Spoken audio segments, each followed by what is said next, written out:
Del Carnegie ਦੀ ਪੁਸਤਕ how to stop worrying and start living ਦਾ ਪੰਜਾਬੀ ਅਨੁਵਾਦ ਇੰਦਰਜੀਤ ਪਾਲ ਕੌਰ ਦੁਆਰਾ ਕੀਤਾ ਗਿਆ।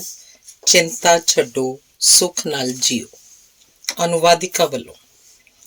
ਅੱਜ ਦੀ ਦੌੜ ਭੱਜ ਭਰੀ ਜ਼ਿੰਦਗੀ 'ਚ ਆਦਮੀ ਕੋਲ ਵਕਤ ਦੀ ਕਮੀ ਸਭ ਤੋਂ ਵੱਧ ਹੈ। ਉਹ ਪੜ੍ਹਨ ਤੋਂ ਘਬਰਾਉਂਦਾ ਹੈ। ਇਸ ਲਈ ਮੈਂ ਇਸ ਸੰਸਾਰ ਪ੍ਰਸਿੱਧ ਪੁਸਤਕ ਦਾ ਸਰਲ ਤੇ ਸੰਖੇਪ 'ਚ ਅਨੁਵਾਦ ਕਰਨ ਦੀ ਕੋਸ਼ਿਸ਼ ਕੀਤੀ ਹੈ। ਮੇਰਾ ਵਿਚਾਰ ਹੈ ਕਿ ਸਾਡੇ ਸਕੂਲਾਂ ਕਾਲਜਾਂ ਵਿੱਚ ਜੀਵਨ ਜਾਚ ਸਿਖਾਉਣ ਵਾਲੀਆਂ ਪੁਸਤਕਾਂ ਵੀ ਪਾਠ ਪੁਸਤਕਾਂ ਦੇ ਨਾਲ ਲਾਜ਼ਮੀ ਤੌਰ 'ਤੇ ਪੜ੍ਹਾਈਆਂ ਜਾਣੀਆਂ ਚਾਹੀਦੀਆਂ ਹਨ। ਉਮੀਦ ਕਰਦੀ ਹਾਂ ਇਹ ਪੁਸਤਕ ਨੂੰ ਪੜ੍ਹ ਕੇ ਪਾਠਕਾਂ ਦੇ ਜੀਵਨ 'ਚ ਵੀ ਹਾਂ ਪੱਖੀ ਬਦਲਾਅ ਜ਼ਰੂਰ ਆਏਗਾ। ਇਸ ਕਿਤਾਬ ਤੋਂ ਪੂਰਾ ਲਾਭ ਉਠਾਉਣ ਵਾਸਤੇ ਕੁਝ ਸੁਝਾਓ। ਸਭ ਤੋਂ ਪਹਿਲਾਂ ਸਿੱਖਣ ਦੀ ਪ੍ਰਬਲ ਇੱਛਾ। ਦੂਸਰਾ, ਚਿੰਤਾ ਛੱਡਣ ਤੇ ਚਿੰਤਾ ਮੁਕਤ ਜਿਉਣਾ ਸ਼ੁਰੂ ਕਰਨ ਦਾ ਦ੍ਰਿੜ ਨਿਸ਼ਚਾ। ਤੁਸੀਂ ਇਹ ਇੱਛਾ ਕਿਵੇਂ ਵਿਕਸਿਤ ਕਰ ਸਕਦੇ ਹੋ? ਆਪਣੇ ਆਪ ਨੂੰ ਬਾਰ-ਬਾਰ ਯਾਦ ਕਰਵਾਉਂਦੇ ਰਹੋ ਕਿ ਇਸ ਪੁਸਤਕ ਵਿੱਚ ਦੱਸੇ ਗਏ ਸਿਧਾਂਤ ਤੁਹਾਡੇ ਲਈ ਕਿੰਨੇ ਜ਼ਰੂਰੀ ਹਨ। ਇਹ ਸਿਧਾਂਤ ਤੁਹਾਨੂੰ ਖੁਸ਼ੀਆਂ ਭਰਿਆ ਜੀਵਨ ਜਿਉਣ 'ਚ ਸਹਾਇਤਾ ਕਰਨਗੇ। ਇਹ ਸਿਧਾਂਤ ਤੁਹਾਡੇ ਮਨ ਦੀ ਸ਼ਾਂਤੀ, ਖੁਸ਼ੀ, ਸਿਹਤ ਤੇ ਸ਼ਾਇਦ ਤੁਹਾਡੀ ਆਮਦਨੀ ਵਿੱਚ ਵੀ ਵਾਧਾ ਕਰ ਸਕਦੇ ਹਨ। ਕਿਉਂਕਿ ਤੁਸੀਂ ਖੁਸ਼ ਹੋ, ਸਿਹਤਮੰਦ ਹੋ ਤਾਂ ਕੰਮ ਵੀ ਵੱਧ ਤੋਂ ਵੱਧ ਸੁਚਾਰੂ ਰੂਪ 'ਚ ਕਰ ਸਕੋਗੇ। ਪਰ ਇਸ ਗੱਲ ਤੇ ਨਿਰਭਰ ਕਰਦਾ ਹੈ ਕਿ ਤੁਸੀਂ ਸਿਰਫ ਇਹ ਕਿਤਾਬ ਪੜ੍ਹਨੀ ਹੀ ਨਹੀਂ, ਪੜ੍ਹ ਕੇ ਇਸ ਸਿਧਾਂਤ ਆਪਣੇ ਜੀਵਨ 'ਚ ਅਪਣਾਉਣੇ ਵੀ ਹਨ। ਪਹਿਲੀ ਵਾਰ ਬੇਸ਼ੱਕ ਤੁਸੀਂ ਇਸ ਕਿਤਾਬ ਨੂੰ ਸਰਸਰੀ ਨਿਗਾਹ ਨਾਲ ਪੜ੍ਹ ਲਓ, ਪਰ ਜੇ ਤੁਸੀਂ ਅਸਲ 'ਚ ਆਪਣੀਆਂ ਚਿੰਤਾਵਾਂ ਤੋਂ ਛੁਟਕਾਰਾ ਪਾਉਣਾ ਚਾਹੁੰਦੇ ਹੋ ਤਾਂ ਹਰ ਲੇਖ ਨੂੰ ਦੁਬਾਰਾ ਪੜ੍ਹੋ, ਧਿਆਨ ਨਾਲ ਪੜ੍ਹੋ, ਪੜ੍ਹਦਿਆਂ ਰੁਕੋ ਤੇ ਜੋ ਤੁਸੀਂ ਪੜ੍ਹਿਆ ਉੱਤੇ ਗੌਰ ਕਰੋ। ਆਪਣੇ ਆਪ ਤੋਂ ਪੁੱਛੋ ਕਿ ਜੋ ਤੁਸੀਂ ਪੜ੍ਹਿਆ ਹੈ ਉਹ ਤੁਸੀਂ ਕਦੋਂ ਤੇ ਕਿਵੇਂ ਆਪਣੇ ਆਪ ਤੇ ਲਾਗੂ ਕਰ ਸਕਦੇ ਹੋ। ਪੜ੍ਹਨ ਲੱਗਿਆਂ ਲਾਲ ਰੰਗ ਦਾ ਪੈਨ ਹੱਥ 'ਚ ਰੱਖੋ। ਜਦੋਂ ਤੁਹਾਨੂੰ ਲੱਗੇ ਕਿ ਪੜ੍ਹਿਆ ਹੋਇਆ ਸੁਝਾਅ ਤੁਸੀਂ ਵਰਤ ਸਕਦੇ ਹੋ, ਉਹਦੇ ਥੱਲੇ ਲਾਲ ਲਕੀਰ ਖਿੱਚ ਦਿਓ। ਬੰਦਾ ਬੜੀ ਜਲਦੀ ਭੁੱਲ ਜਾਂਦਾ ਹੈ। ਜੇ ਤੁਸੀਂ ਇਸ ਕਿਤਾਬ ਦਾ ਪੂਰਾ ਲਾਭ ਉਠਾਉਣਾ ਚਾਹੁੰਦੇ ਹੋ ਤਾਂ ਘੱਟ ਤੋਂ ਘੱਟ ਰੇਖਾਂਕਿਤ ਕੀਤੀਆਂ ਸਤਰਾਂ ਨੂੰ ਮਹੀਨੇ 'ਚ ਇੱਕ ਵਾਰ ਜ਼ਰੂਰ ਦੁਹਰਾਓ। ਕਿਤਾਬ ਨੂੰ ਕਿਤੇ ਉਹੋ ਜਿਹੀ ਜਗ੍ਹਾ ਤੇ ਰੱਖੋ ਜਿੱਥੇ ਆਸਾਨੀ ਨਾਲ ਉਹ ਤੇ ਨਜ਼ਰ ਪੈ ਸਕੇ। ਬਰਨਾਰਡ ਸ਼ਾਹ ਨੇ ਇੱਕ ਵਾਰੀ ਕਿਹਾ ਸੀ, ਜੇ ਤੁਸੀਂ ਕਿਸੇ ਬੰਦੇ ਨੂੰ ਸਿਖਾਓਗੇ ਉਹ ਕਦੀ ਨਹੀਂ ਸਿੱਖੇਗਾ। ਬਰਨਾਰਡ ਸ਼ਾਹ ਠੀਕ ਸੀ। ਅਸੀਂ ਕਰਕੇ ਹੀ ਸਿੱਖਦੇ ਹਾਂ। ਇਸ ਲਈ ਜੇ ਤੁਸੀਂ ਇਸ ਕਿਤਾਬ 'ਚ ਪੜ੍ਹੇ ਹੋਏ ਸਿਧਾਂਤ ਯਾਦ ਰੱਖਣਾ ਚਾਹੁੰਦੇ ਹੋ ਤਾਂ ਹਰ ਮੌਕੇ ਤੇ ਇਹਨਾਂ ਦੀ ਵਰਤੋਂ ਕਰੋ। ਡੇਲ ਕਾਰਨੇਗੀ ਕਹਿੰਦਾ ਹੈ ਕਿ ਬੇਸ਼ੱਕ ਤੁਹਾਨੂੰ ਇਹ ਸਿਧਾਂਤ ਅਪਣਾਉਣ 'ਚ ਮੁਸ਼ਕਿਲ ਮਹਿਸੂਸ ਹੋਏਗੀ। ਮੈਂ ਇਸ ਲਈ ਕਹਿ ਰਿਹਾ ਕਿਉਂਕਿ ਮੈਂ ਇਹ ਪੁਸਤਕ ਲਿਖੀ ਹੈ। ਫਿਰ ਵੀ ਕਈ ਵਾਰ ਮੈਂ ਜਿਨ੍ਹਾਂ ਗੱਲਾਂ ਦੀ ਵਕਾਲਤ ਕੀਤੀ ਹੈ ਉਹਨਾਂ ਨੂੰ ਅਪਣਾਉਣ 'ਚ ਔਖਿਆਈ ਮਹਿਸੂਸ ਕਰਦਾ। ਇਸ ਲਈ ਜਦੋਂ ਤੁਸੀਂ ਇਹ ਪੁਸਤਕ ਪੜ੍ਹ ਰਹੇ ਹੋ, ਤੁਸੀਂ ਕੇਵਲ ਜਾਣਕਾਰੀ ਹੀ ਨਹੀਂ ਪ੍ਰਾਪਤ ਕਰ ਰਹੇ, ਤੁਸੀਂ ਨਵੀਆਂ ਆਦਤਾਂ ਪਾਉਣ ਦੀ ਕੋਸ਼ਿਸ਼ ਕਰ ਰਹੇ ਹੋ। ਇਸ ਲਈ ਤੁਹਾਨੂੰ ਵਕਤ, ਨਿਰੰਤਰਤਾ ਤੇ ਹਰ ਰੋਜ਼ ਸਿਧਾਂਤਾਂ ਦੀ ਵਰਤੋਂ ਕਰਨ ਦੀ ਲੋੜ ਪਏਗੀ। ਅਨੁਵਾਦਿਕਾ ਇੰਦਰਜੀਤ ਪਾਲ ਕੌਰ। ਪਹਿਲਾ ਲੇਖ ਹੈ ਅੱਜ ਦੀ ਹੱਦ ਵਿੱਚ ਜੀਓ। William Osler Johns Hopkins school of medicine ਦਾ ਸੰਸਥਾਪਕ ਸੀ। ਔਸਟਲਰ ਆਪਣੇ ਵਕਤ ਦਾ ਬਹੁਤ ਮੰਨਿਆ ਹੋਇਆ ਡਾਕਟਰ ਸੀ। ਉਸ ਕੋਲ ਸਰ ਦੀ ਉਪਾਧੀ ਸੀ। ਜਦੋਂ ਵਿਲੀਅਮ ਔਸਟਲਰ ਮੈਡੀਕਲ ਸਕੂਲ ਦਾ ਵਿਦਿਆਰਥੀ ਸੀ, ਉਹਨੂੰ ਕਈ ਤਰ੍ਹਾਂ ਦੀਆਂ ਚਿੰਤਾਵਾਂ ਘੇਰੀ ਰੱਖਦੀਆਂ ਸਨ। 1871 ਵਿੱਚ ਥਾਮਸ ਕਾਰਲਾਈਲ ਦੀ ਲਿਖੀ ਇੱਕ ਕਿਤਾਬ ਦੇ 21 ਸ਼ਬਦਾਂ ਨੇ ਉਹਦੇ ਭਵਿੱਖ ਨੂੰ ਪੂਰੀ ਤਰ੍ਹਾਂ ਪ੍ਰਭਾਵਿਤ ਕੀਤਾ, ਜਿਸ ਸਦਕਾ ਉਹ ਚਿੰਤਾ ਮੁਕਤ ਜੀਵਨ ਬਿਤਾਉਣ 'ਚ ਕਾਮਯਾਬ ਰਿਹਾ। ਉਹ 21 ਸ਼ਬਦ ਸਨ, Our main business is not to see what lies dimly at a distance, but to do what lies clearly at hand. ਸਾਡਾ ਮੁੱਖ ਉਦੇਸ਼ ਹੋਣਾ ਚਾਹੀਦਾ ਹੈ ਕਿ ਹੱਥ ਵਿਚਲੇ ਕੰਮ ਨੂੰ ਕਰਨਾ, ਨਾ ਕਿ ਦੇਖਣਾ ਦੂਰ ਧੁੰਦਲੇ ਦਿਸਹੱਦੇ ਤੇ ਕੀ ਹੈ। 41 ਸਾਲਾਂ ਬਾਅਦ ਸਰ ਵਿਲੀਅਮ ਔਸਟਲਰ ਯੇਲ ਯੂਨੀਵਰਸਿਟੀ ਦੇ ਵਿਦਿਆਰਥੀਆਂ ਦੇ ਸਾਹਮਣੇ ਬੋਲ ਰਿਹਾ ਸੀ। ਉਹਦੀ ਸਫਲਤਾ ਦਾ ਰਾਜ਼ ਪੁੱਛੇ ਜਾਣ ਤੇ ਉਹਨੇ ਦੱਸਿਆ, ਮੇਰਾ ਦਿਮਾਗ ਤੁਹਾਡੇ ਨਾਲੋਂ ਕੋਈ ਵੱਧ ਤੇਜ਼ ਨਹੀਂ ਹੈ। ਇਹ ਮੇਰੇ ਕਰੀਬੀ ਦੋਸਤ ਜਾਣਦੇ ਹਨ। ਮੇਰੀ ਸਫਲਤਾ ਦਾ ਰਾਜ ਹੈ ਡੇ ਟਾਈਟ ਕੰਪਾਰਟਮੈਂਟ ਵਿੱਚ ਜਿਉਣਾ। ਸਮਝ ਲਓ ਜੀਵਨ ਦੇ 3 ਖਾਨੇ ਹਨ, ਭੂਤਕਾਲ, ਵਰਤਮਾਨ ਤੇ ਭਵਿੱਖ। मैं वर्तमान ਨੂੰ ਬਾਕੀ ਦੋ ਖਾਨਿਆਂ ਤੋਂ ਵੱਖਰਾ ਕਰ ਲੈਂਦਾ। ਬੀਤ ਗਏ ਤੇ ਆਉਣ ਵਾਲੇ ਕੱਲ ਦੀ ਚਿੰਤਾ ਛੱਡ ਕੇ ਅੱਜ ਵਿੱਚ ਜਿਉਂਦਾ ਹਾਂ। ਬੀਤੇ ਕੱਲ ਦੇ ਬੋਝ ਵਿੱਚ ਆਉਣ ਵਾਲੇ ਕੱਲ ਦੇ ਬੋਝ ਨੂੰ ਜੋੜ ਕੇ ਤੁਰਨ ਵਾਲਾ ਤਗੜੇ ਤੋਂ ਤਗੜਾ ਬੰਦਾ ਵੀ ਡੋਲ ਜਾਏਗਾ। ਇਸ ਲਈ ਭੂਤਕਾਲ ਤੇ ਭਵਿੱਖ ਦੀ ਚਿੰਤਾ ਛੱਡ ਕੇ ਅੱਜ ਨੂੰ ਪੂਰੇ ਉਤਸ਼ਾਹ, ਮਿਹਨਤ ਤੇ ਲਗਨ ਨਾਲ ਜੀਓ। ਕੀ ਡਾਕਟਰ ਔਸਲਰ ਕਹਿਣਾ ਚਾਹੁੰਦੇ ਸਨ ਕਿ ਅਸੀਂ ਭਵਿੱਖ ਬਾਰੇ ਬਿਲਕੁਲ ਨਾ ਸੋਚੀਏ, ਉਸ ਲਈ ਕੋਈ ਤਿਆਰੀ ਨਾ ਕਰੀਏ? ਨਹੀਂ, ਉਹ ਕਹਿੰਦੇ ਹਨ ਕਿ ਆਉਣ ਵਾਲੇ ਕੱਲ ਦੀ ਤਿਆਰੀ ਦਾ ਸਭ ਤੋਂ ਵਧੀਆ ਤਰੀਕਾ ਹੈ ਅੱਜ ਦੇ ਕੰਮ ਤੇ ਆਪਣੀ ਪੂਰੀ ਸ਼ਕਤੀ, ਯੋਗਤਾ ਤੇ ਉਤਸ਼ਾਹ ਨਾਲ ਧਿਆਨ ਦੇਣਾ। ਆਪਣੇ ਭਵਿੱਖ ਦੀ ਤਿਆਰੀ ਦਾ ਇਹੋ ਇੱਕ ਤਰੀਕਾ ਹੈ। ਕੱਲ ਬਾਰੇ ਧਿਆਨ ਨਾਲ ਸੋਚੋ, ਯੋਜਨਾ ਬਣਾਓ, ਪਰ ਉਸ ਬਾਰੇ ਚਿੰਤਾ ਨਾ ਕਰੋ। ਡੇਲ ਕਾਰਨੇਗੀ ਦੱਸਦਾ ਹੈ, ਹਰ ਵਾਰ ਮੈਨੂੰ ਆਰਥਰ ਹੇਸ ਸ਼ੁਲਜ਼ਬਰਗਰ ਦੇ ਇੰਟਰਵਿਊ ਲੈਣ ਦਾ ਮੌਕਾ ਮਿਲਿਆ। ਡੇਲ ਕਾਰਨੇਗੀ ਦੱਸਦਾ ਹੈ ਕਿ ਇੱਕ ਵਾਰ ਮੈਨੂੰ ਆਰਥਰ ਹੇਸ ਸ਼ੁਲਜ਼ਬਰਗਰ ਦੀ ਇੰਟਰਵਿਊ ਲੈਣ ਦਾ ਮੌਕਾ ਮਿਲਿਆ। ਆਰਥਰ ਹੇਸ ਸੰਸਾਰ ਪ੍ਰਸਿੱਧ ਅਖਬਾਰ ਦ ਨਿਊਯਾਰਕ ਟਾਈਮਜ਼ ਦਾ ਪਬਲਿਸ਼ਰ ਸੀ 1935 ਤੋਂ 1961 ਤੱਕ। ਹੇਸ ਨੇ ਦੱਸਿਆ, ਜਦੋਂ ਦੂਸਰਾ ਵਿਸ਼ਵ ਯੁੱਧ ਯੂਰਪ ਵਿੱਚ ਫੈਲ ਗਿਆ, ਉਹ ਭਵਿੱਖ ਬਾਰੇ ਇੰਨਾ ਚਿੰਤਤ ਸੀ ਕਿ ਉਹਨੂੰ ਰਾਤ ਨੂੰ ਨੀਂਦ ਨਹੀਂ ਸੀ ਆਉਂਦੀ। ਉਹ ਅੱਧੀ ਰਾਤ ਵੇਲੇ ਉੱਠ ਜਾਂਦਾ ਸੀ ਤੇ ਸ਼ੀਸ਼ੇ 'ਚ ਵੇਖ ਕੇ ਕੈਨਵਸ ਤੇ ਆਪਣੀ ਪੇਂਟਿੰਗ ਬਣਾਉਣ ਦੀ ਕੋਸ਼ਿਸ਼ ਕਰਦਾ ਸੀ। ਉਹ ਇੰਜ ਕੇਵਲ ਆਪਣੇ ਦਿਮਾਗ ਤੋਂ ਚਿੰਤਾ ਦਾ ਬੋਝ ਹਟਾਉਣ ਲਈ ਕਰਦਾ ਸੀ, ਪਰ ਫਿਰ ਵੀ ਉਹਦੀ ਚਿੰਤਾ ਦੂਰ ਨਹੀਂ ਸੀ ਹੁੰਦੀ। ਫਿਰ ਉਹਨੇ ਚਰਚ ਦੇ ਇੱਕ ਧਾਰਮਿਕ ਗੀਤ ਦੇ 5 ਸ਼ਬਦਾਂ ਨੂੰ ਆਪਣਾ ਨੀਤੀ ਵਾਕ ਮੋਟੋ ਬਣਾ ਲਿਆ। ਉਹ 5 ਸ਼ਬਦ ਸਨ, One step enough for me, ਇੱਕ ਕਦਮ ਮੇਰੇ ਲਈ ਬਹੁਤ ਹੈ। ਉਹ ਪੂਰਾ ਗੀਤ ਸੀ, ਮਿਹਰਬਾਨ ਰੋਸ਼ਨੀ ਰਾਹ ਦਿਖਾ, ਮੇਰੇ ਪੈਰ ਸਥਿਰ ਰੱਖ, ਮੈਂ ਨਹੀਂ ਕਹਿੰਦਾ ਦਿਸ ਹੱਦੇ ਦਾ ਨਜ਼ਾਰਾ ਦਿਖਾ, ਮੇਰੇ ਲਈ ਇੱਕ ਕਦਮ ਬਹੁਤ ਹੈ। ਇੱਕ ਵੇਲੇ ਜੋ ਇਨਸਾਨ ਸਥਿਰਤਾ ਨਾਲ ਇੱਕ ਕਦਮ ਪੁੱਟਦਾ ਹੈ, ਉਹੀ ਜੀਵਨ ਦੇ ਟੇਢੇ ਮੇਢੇ ਰਾਹਾਂ ਤੇ ਬਿਨਾਂ ਡੋਲਿਆ ਅੱਗੇ ਵੱਧ ਸਕਦਾ ਹੈ। ਮਾਨਸਿਕ ਪਰੇਸ਼ਾਨੀਆਂ ਦਾ ਇੱਕ ਵੱਡਾ ਕਾਰਨ ਹੈ ਕੱਲ, ਅੱਜ ਤੇ ਭਲਕ ਦੇ ਬੋਝ ਦੀਆਂ ਗਠੜੀਆਂ ਇਕੱਠੇ ਲੈ ਕੇ ਤੁਰਨਾ। ਸਮਝਦਾਰ ਇਨਸਾਨ ਵਾਸਤੇ ਹਰ ਨਵਾਂ ਦਿਨ ਇੱਕ ਨਵੀਂ ਜ਼ਿੰਦਗੀ ਲੈ ਕੇ ਆਉਂਦਾ ਹੈ। ਆਮ ਇਨਸਾਨ ਦੇ ਸੁਭਾਅ ਦੀ ਸਭ ਤੋਂ ਦੁਖਦਾਈ ਗੱਲ ਇਹ ਹੈ ਕਿ ਉਹ ਜਿਉਣ ਨੂੰ ਟਾਲਦਾ ਰਹਿੰਦਾ ਹੈ। ਦੂਰ ਦਿਸ ਹੱਦੇ ਤੇ ਕਿਸੇ ਜਾਦੂਈ ਬਾਗ ਦੇ ਸੁਪਨੇ ਲੈਂਦਾ ਹੈ, ਪਰ ਅੱਜ ਆਪਣੀ ਕਿਆਰੀ 'ਚ ਖਿੜੇ ਗੁਲਾਬ ਦੀ ਸੁੰਦਰਤਾ, ਸੁਗੰਧ ਨੂੰ ਨਹੀਂ ਮਾਣਦਾ। ਅਸਲ ਵਿੱਚ ਅੱਜ ਹੀ ਜੀਵਨ ਹੈ, ਜੋ ਬੀਤ ਗਿਆ ਉਹ ਇੱਕ ਪਲ ਵੀ ਵਾਪਸ ਨਹੀਂ ਆਉਣਾ ਤੇ ਭਲਕ ਦਾ ਪਤਾ ਨਹੀਂ। ਫਿਰ ਕਿਉਂ ਨਾ ਅੱਜ ਦੇ ਅਨਮੋਲ ਪਲਾਂ ਨੂੰ ਰੱਜ ਕੇ ਜੀਵੇ। ਜੌਨ ਰਸਕਿਨ ਬੜਾ ਵੱਡਾ ਲੇਖਕ ਹੋਇਆ ਹੈ। ਉਹਨੇ ਆਪਣੇ ਮੇਜ਼ ਤੇ ਪੱਥਰ ਦਾ ਇੱਕ ਟੁਕੜਾ ਰੱਖਿਆ ਹੋਇਆ ਸੀ ਜਿਸ ਤੇ ਅੱਜ ਸ਼ਬਦ ਉਕਰਿਆ ਹੋਇਆ ਸੀ। ਇਸ ਲਈ ਜੇ ਤੁਸੀਂ ਚਿੰਤਾ ਨੂੰ ਆਪਣੇ ਜੀਵਨ ਤੋਂ ਦੂਰ ਰੱਖਣਾ ਚਾਹੁੰਦੇ ਹੋ ਤਾਂ ਤੁਸੀਂ ਵੀ ਉਹ ਕਰੋ ਜੋ ਸਰ ਵਿਲੀਅਮ ਔਸਲਰ ਨੇ ਕੀਤਾ ਸੀ। ਭੂਤ, ਭਵਿੱਖ ਤੇ ਵਰਤਮਾਨ ਵਿੱਚ ਵੰਡੇ ਜੀਵਨ ਦੇ 3 ਖਾਨਿਆਂ ਵਿੱਚੋਂ ਭੂਤਕਾਲ ਤੇ ਭਵਿੱਖ ਨੂੰ ਲੋਹੇ ਦੇ ਦਰਵਾਜ਼ੇ ਪਿੱਛੇ ਬੰਦ ਕਰ ਦਿਓ। ਅੱਜ ਦੇ ਇੱਕ ਦਿਨ ਦੇ ਖਾਨੇ ਵਿੱਚ ਜੀਓ।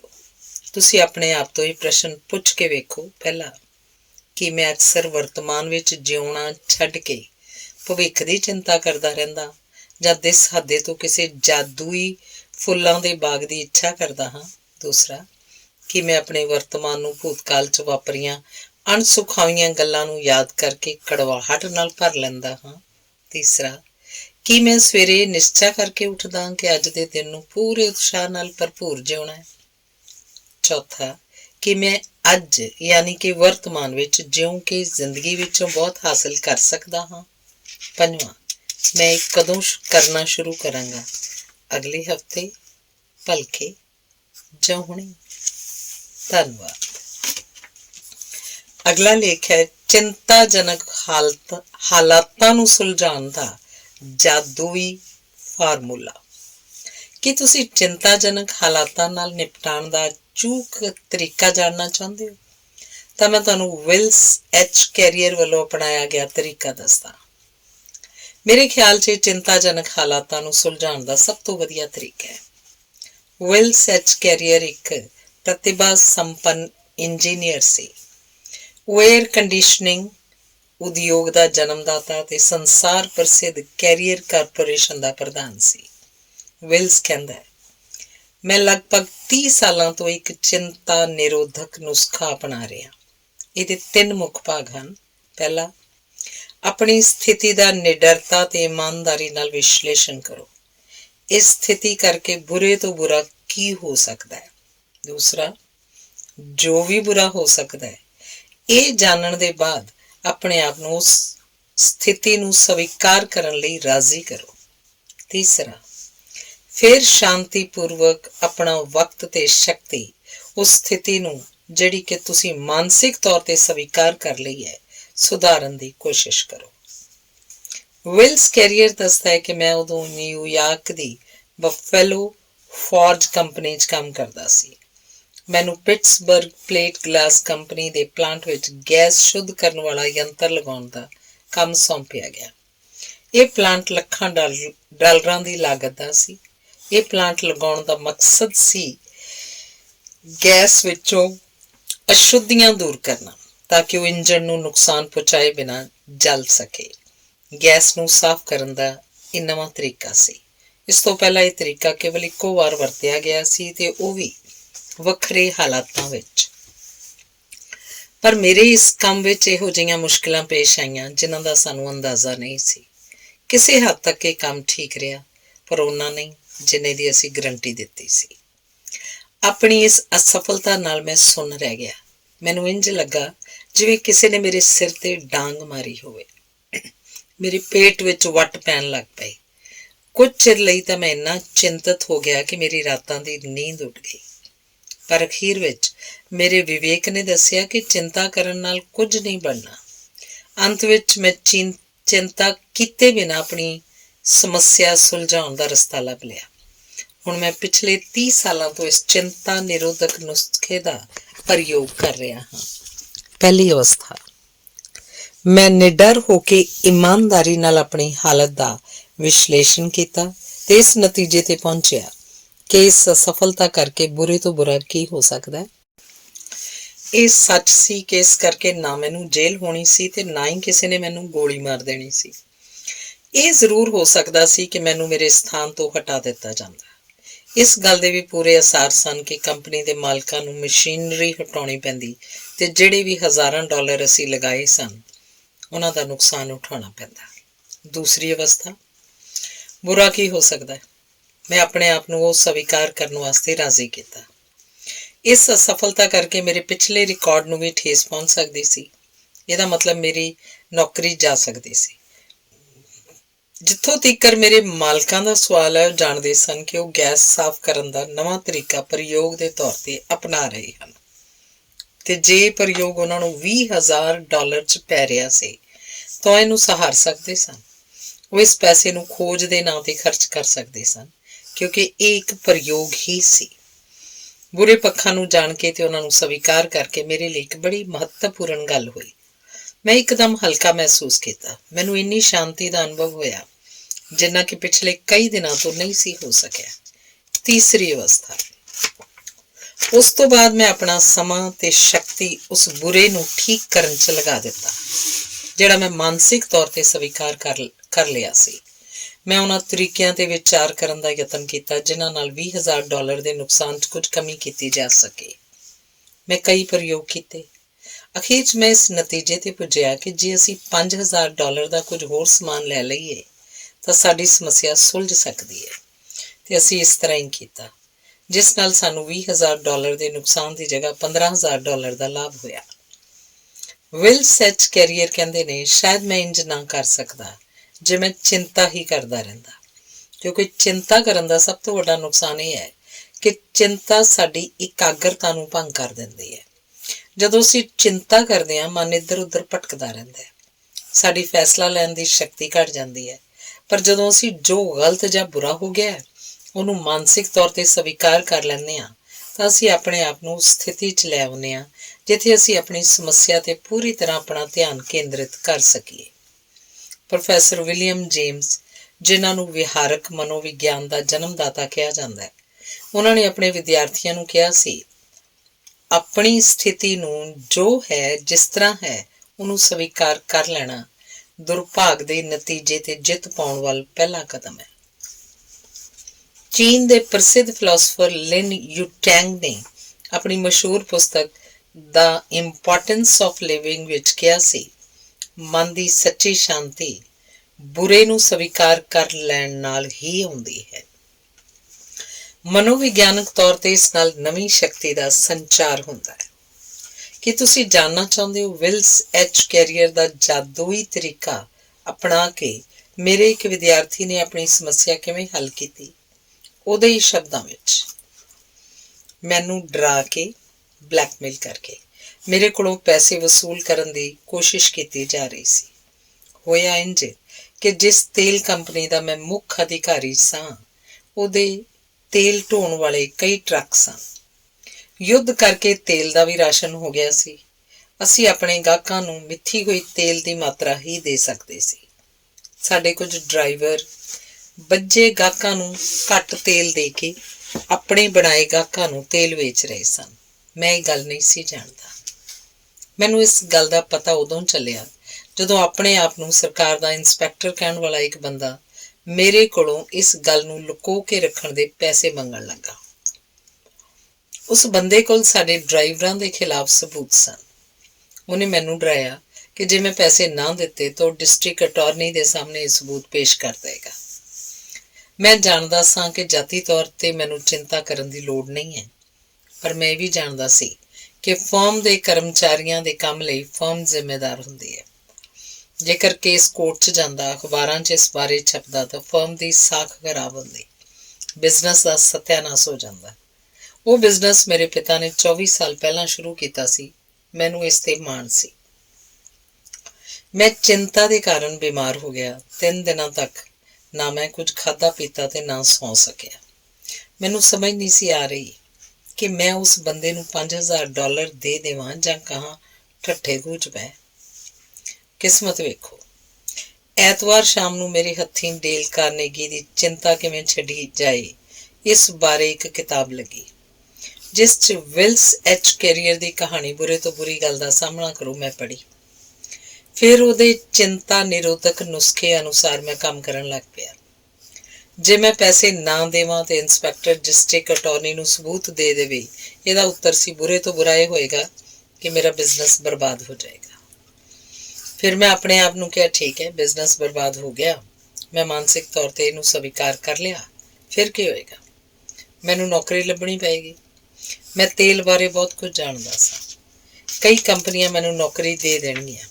ਇਸ ਵਿਚਾਰ ਨਾਲ ਮੈਨੂੰ ਰਾਹਤ ਮਿਲੀ। ਜਿਹੜੀ ਸ਼ਸ਼ੋਪੰਚ ਮੈਂ 3 ਦਿਨ 3 ਰਾਤਾਂ ਤੋਂ ਸੁੱਤਾ ਨਹੀਂ ਸੀ, ਉਹ ਖਤਮ ਹੋ ਗਈ। ਮੇਰਾ ਮਨ ਸ਼ਾਂਤ ਹੋਣ ਲੱਗ ਪਿਆ ਤੇ ਹੈਰਾਨੀ ਦੀ ਗੱਲ ਇਹ ਸੀ ਕਿ ਮੈਂ ਹੁਣ ਸਾਫ਼ ਸੋਚ ਰਿਹਾ ਸੀ। ਹੁਣ ਬੁਰੇ ਨੂੰ ਸੁਧਾਰੋ, ਇਸ ਤੀਜੇ ਪੱਖ ਬਾਰੇ ਮੈਂ ਸਪਸ਼ਟ ਸੋਚ ਸਕਦਾ ਸੀ। ਜਿਉਂ ਹੀ ਮੈਂ ਇਹਦੇ ਹੱਲਾਂ ਬਾਰੇ ਸੋਚਿਆ, ਇਹ ਬਿਲਕੁਲ ਨਵਾਂ ਦ੍ਰਿਸ਼ਟੀਕੋਣ ਮੇਰੇ ਸਾਹਮਣੇ ਆਇਆ। ਜੇ ਮੈਂ ਆਪਣੇ ਵਕੀਲ ਨੂੰ ਸਾਰੀ ਗੱਲ ਦੱਸ ਦੇਵਾਂ ਤਾਂ ਹੋ ਸਕਦਾ ਉਹ ਕੋਈ ਇਹੋ ਜਿਹਾ ਤਰੀਕਾ ਦੱਸੇ ਜਿਹੜਾ ਮੈਂ ਸੋਚਿਆ ਨਾ ਹੋਵੇ। ਇਸ ਗੱਲ ਨੇ ਮੇਰੀ ਚਿੰਤਾ ਕੁਝ ਹੋਰ ਘੱਟ ਕਰ ਦਿੱਤੀ ਤੇ ਮੈਂ ਘੋੜੇ ਵੇਚ ਕੇ ਸੌਂ ਗਿਆ। ਅਗਲੇ ਦਿਨ ਜਦੋਂ ਮੈਂ ਆਪਣੇ ਵਕੀਲ ਕੋਲ ਗਿਆ ਤਾਂ ਉਹਨੇ ਕਿਹਾ ਕਿ ਜਾ ਕੇ ਡਿਸਟ੍ਰਿਕਟ ਅਟਾਰਨੀ ਨੂੰ ਸਾਰੀ ਗੱਲ ਦੱਸ ਦੇਵਾਂ। ਜਦੋਂ ਮੈਂ ਸਾਰੀ ਗੱਲ ਅਟਾਰਨੀ ਨੂੰ ਦੱਸੀ ਤੇ ਇਹ ਜਾਣ ਕੇ ਹੈਰਾਨ ਰਹਿ ਗਿਆ ਕਿ ਠੱਗੀ ਦਾ ਇਹ ਸਿਲਸਿਲਾ ਪਿਛਲੇ ਕਈ ਮਹੀਨਿਆਂ ਤੋਂ ਚੱਲ ਰਿਹਾ ਸੀ।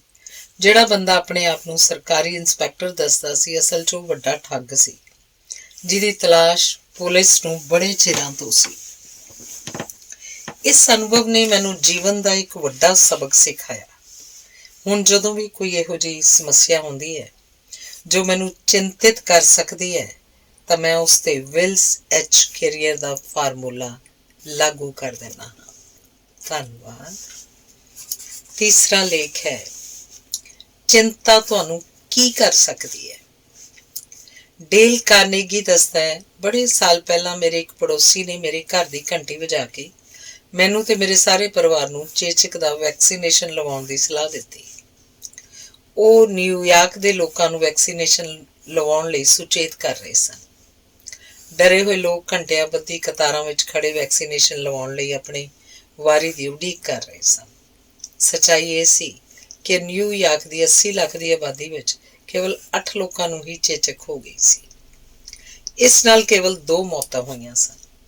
ਮੈਂ ਨਿਊਯਾਰਕ ਵਿੱਚ ਬਹੁਤ ਸਾਲ ਰਿਹਾ, ਪਰ ਕਦੇ ਕਿਸੇ ਨੇ ਮੈਨੂੰ ਚਿੰਤਾ ਦੀ ਭਾਵਨਾਤਮਕ ਬਿਮਾਰੀ ਬਾਰੇ ਸੁਚੇਤ ਕਰਨ ਲਈ ਮੇਰੇ ਘਰ ਦੀ ਘੰਟੀ ਨਹੀਂ ਵਜਾਈ, ਜਦੋਂ ਕਿ ਉਸ ਸਮੇਂ ਵਿੱਚ ਇਸ ਬਿਮਾਰੀ ਨੇ ਚੇਚਕ ਨਾਲੋਂ 10,000 ਗੁਣਾ ਵੱਧ ਨੁਕਸਾਨ ਕੀਤਾ ਸੀ। ਮੈਂ ਇਹ ਲੇਖ ਤੁਹਾਡੇ ਘਰ ਦੀ ਘੰਟੀ ਵਜਾਉਣ ਲਈ ਤੁਹਾਨੂੰ ਸਾਵਧਾਨ ਕਰਨ ਲਈ ਲਿਖ ਰਿਹਾ ਹਾਂ। ਨੋਬੇਲ ਪੁਰਸਕਾਰ ਵਿਜੇਤਾ ਡਾਕਟਰ ਐਲਿਕਸਸ ਕੈਰਲ ਕਹਿੰਦੇ ਹਨ, ਜਿਹੜੇ ਵਪਾਰੀ ਚਿੰਤਾ ਨਾਲ ਲੜਨਾ ਨਹੀਂ ਜਾਣਦੇ, ਛੋਟੀ ਉਮਰੇ ਹੀ ਮੌਤ ਦੇ ਮੂੰਹ ਚਲੇ ਜਾਂਦੇ ਹਨ। ਇਹ ਗੱਲ ਹੋਰ ਸਭ ਤੇ ਵੀ ਲਾਗੂ ਹੁੰਦੀ ਹੈ। ਕੁਝ ਸਾਲ ਪਹਿਲਾਂ ਸਾਟਾਂ ਫੀ ਰੇਲਵੇ ਦੇ ਇੱਕ ਡਾਕਟਰ O.F. ਗੋਬਰ ਨੇ ਮੈਨੂੰ ਚਿੰਤਾ ਦੇ ਪ੍ਰਭਾਵ ਬਾਰੇ ਦੱਸਿਆ ਕਿਹਾ, 70% ਮਰੀਜ਼ ਜਿਹੜੇ ਡਾਕਟਰਾਂ ਕੋਲ ਆਪਣਾ ਇਲਾਜ ਕਰਾਉਣ ਲਈ ਆਉਂਦੇ ਹਨ, ਜੇ ਉਹ ਆਪਣੇ ਡਰ ਤੇ ਚਿੰਤਾਵਾਂ ਮੁਕਤ ਛੱਡ ਦੇਣ ਤਾਂ ਡਾਕਟਰ ਦੀ ਸਹਾਇਤਾ ਤੋਂ ਬਿਨਾਂ ਹੀ ਠੀਕ ਹੋ ਜਾਣ। ਤੁਸੀਂ ਇਹ ਨਾ ਸੋਚੋ ਕਿ ਮੈਂ ਉਹਨਾਂ ਦੀਆਂ ਬਿਮਾਰੀਆਂ ਨੂੰ ਕੋਰੀ ਕਲਪਨਾ ਸਮਝਦਾ, ਮਨ ਦਾ ਵਹਿਮ ਸਮਝਦਾ। ਉਹਨਾਂ ਦੀਆਂ ਬਿਮਾਰੀਆਂ ਇੰਨੀਆਂ ਹੀ ਅਸਲੀ ਹੁੰਦੀਆਂ ਹਨ ਜਿੰਨੀਆਂ ਕਿ ਟਿਸ ਕਰਦੀ ਦੰਦ ਪੀੜ। ਮੈਂ ਇਹੋ ਜਿਹੀਆਂ ਬਿਮਾਰੀਆਂ ਨੂੰ ਤੰਤੂਆਂ ਦੀ ਬਦਹਜ਼ਮੀ, ਨਰਵਸ ਇੰਡਾਈਜੈਸ਼ਨ ਕਹਿੰਦਾ ਹਾਂ। ਇਹਨਾਂ ਵਿੱਚ ਕੁਝ ਪ੍ਰਕਾਰ ਦੇ ਪੇਟ ਦੇ ਅਲਸਰ, ਦਿਲ ਦੀਆਂ ਬਿਮਾਰੀਆਂ, ਨੀਂਦ ਨਾ ਆਉਣ ਦੀ ਬਿਮਾਰੀ, ਸਿਰ ਦਰਦ ਤੇ ਕੁਝ ਤਰ੍ਹਾਂ ਦਾ ਲਕਵਾ ਹਨ। ਡਰ ਚਿੰਤਾ ਉਤਪੰਨ ਕਰਦਾ ਹੈ। ਚਿੰਤਾ ਬੰਦੇ ਨੂੰ ਤਣਾਵਗ੍ਰਸਤ ਕਰ ਦਿੰਦੀ ਹੈ।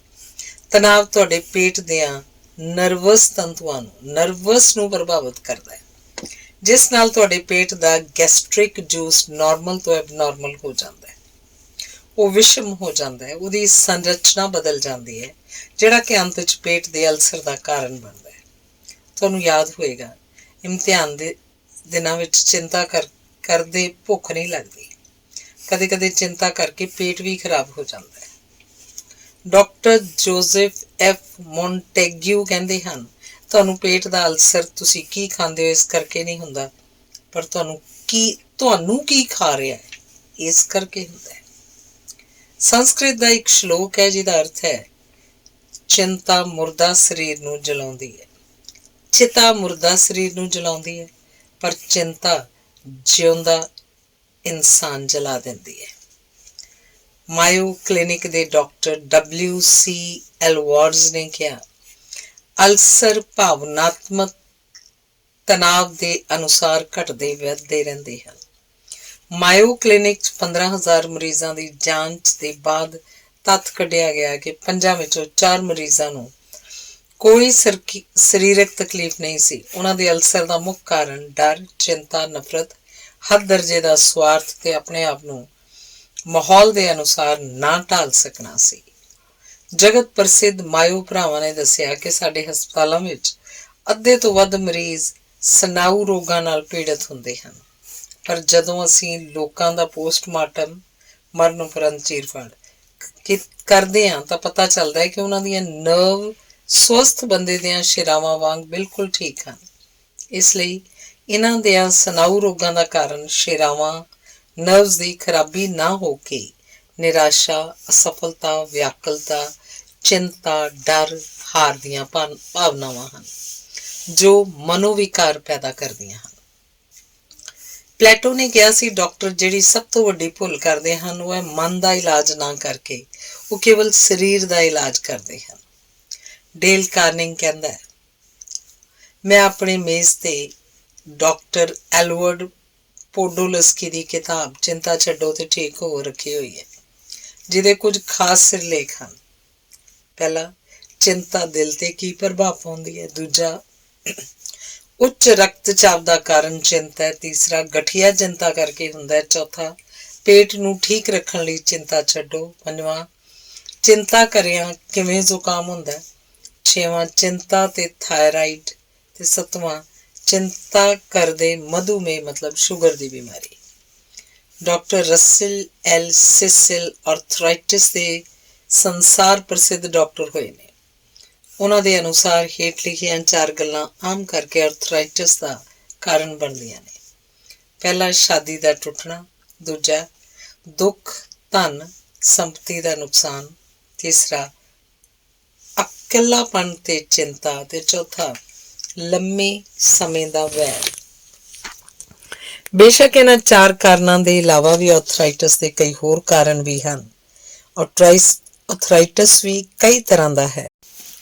Doctor William ਆਈ.ਐਲ. ਮੈਕਗੋਨਿਲ ਦੇ ਅਨੁਸਾਰ ਚਿੰਤਾ ਦੰਦਾਂ ਦੇ ਸੜਨ ਦਾ ਵੀ ਕਾਰਨ ਹੋ ਸਕਦੀ ਹੈ। ਅਣਸੁਖਾਵੀਆਂ ਭਾਵਨਾਵਾਂ ਜਿਵੇਂ ਕਿ ਚਿੰਤਾ, ਡਰ, ਨੁਕਸ ਕੱਢੇ ਜਾਣੇ ਸਰੀਰ ਦੇ ਕੈਲਸ਼ੀਅਮ ਬੈਲੈਂਸ ਨੂੰ ਵਿਗਾੜ ਦਿੰਦੀਆਂ ਹਨ, ਜੋ ਕਿ ਦੰਦ ਸੜਨ ਦਾ ਕਾਰਨ ਬਣ ਜਾਂਦਾ ਹੈ।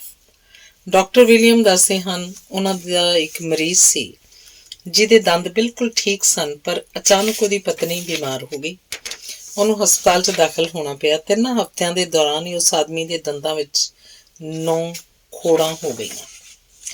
ਥਾਇਰਾਇਡ ਗਲੈਂਡ ਸਾਡੇ ਸਰੀਰ ਦਾ ਇੱਕ ਵੱਡਾ ਗਲੈਂਡ ਹੈ। ਇਹ ਸਾਰੇ ਸਰੀਰ ਦਾ ਸੰਚਾਲਨ ਕਰਦਾ ਹੈ। ਕੀ ਕਦੇ ਤੁਸੀਂ ਇਹੋ ਜਿਹੇ ਬੰਦੇ ਨੂੰ ਵੇਖਿਆ ਜਿਹਦਾ ਥਾਇਰਾਇਡ ਗਲੈਂਡ ਜ਼ਰੂਰਤ ਨਾਲੋਂ ਬਹੁਤ ਵੱਧ ਤੇਜ਼ੀ ਨਾਲ ਕੰਮ ਕਰਨ ਲੱਗ ਪੈਂਦਾ, ਓਵਰ ਐਕਟਿਵ ਹੋ ਜਾਂਦਾ? ਉਹ ਬੰਦਾ ਕੰਬਦਾ, ਹਿੱਲਦਾ, ਇੰਝ ਲੱਗਦਾ ਜਿਵੇਂ ਉਹਨੇ ਮੌਤ ਨੂੰ ਸਾਹਮਣੇ ਖੜੀ ਵੇਖ ਲਿਆ ਹੋਵੇ। ਉਸ ਇਨਸਾਨ ਦੇ ਦਿਲ ਦੀਆਂ ਧੜਕਣਾਂ ਵੱਧ ਜਾਂਦੀਆਂ ਹਨ। ਸਰੀਰ ਇੰਝ ਹੋ ਜਾਂਦਾ ਜਿਵੇਂ ਕਿਸੇ ਫਰਨਸ ਦੇ ਸਾਰੇ ਡਰਾਫਟ ਖੁੱਲ੍ਹ ਗਏ ਹੋਣ। ਸਰੀਰ ਭੱਠੀ ਦੀ ਤਰ੍ਹਾਂ ਜਲਣ ਲੱਗ ਜਾਂਦਾ ਹੈ। ਡੇਲ ਕਾਰਨੇਗ ਦੱਸਦਾ ਹੈ ਕਿ ਇੱਕ ਵਾਰੀ ਮੈਂ ਆਪਣੇ ਇੱਕ ਦੋਸਤ ਨੂੰ ਲੈ ਕੇ, ਜੋ ਕਿ ਇਸ ਬਿਮਾਰੀ ਨਾਲ ਪੀੜਤ ਸੀ, ਇਸ ਰੋਗ ਦੇ ਜਗਤ ਪ੍ਰਸਿੱਧ ਡਾਕਟਰ ਇਸਰੇਲ ਬ੍ਰਾਮ ਕੋਲ ਗਿਆ।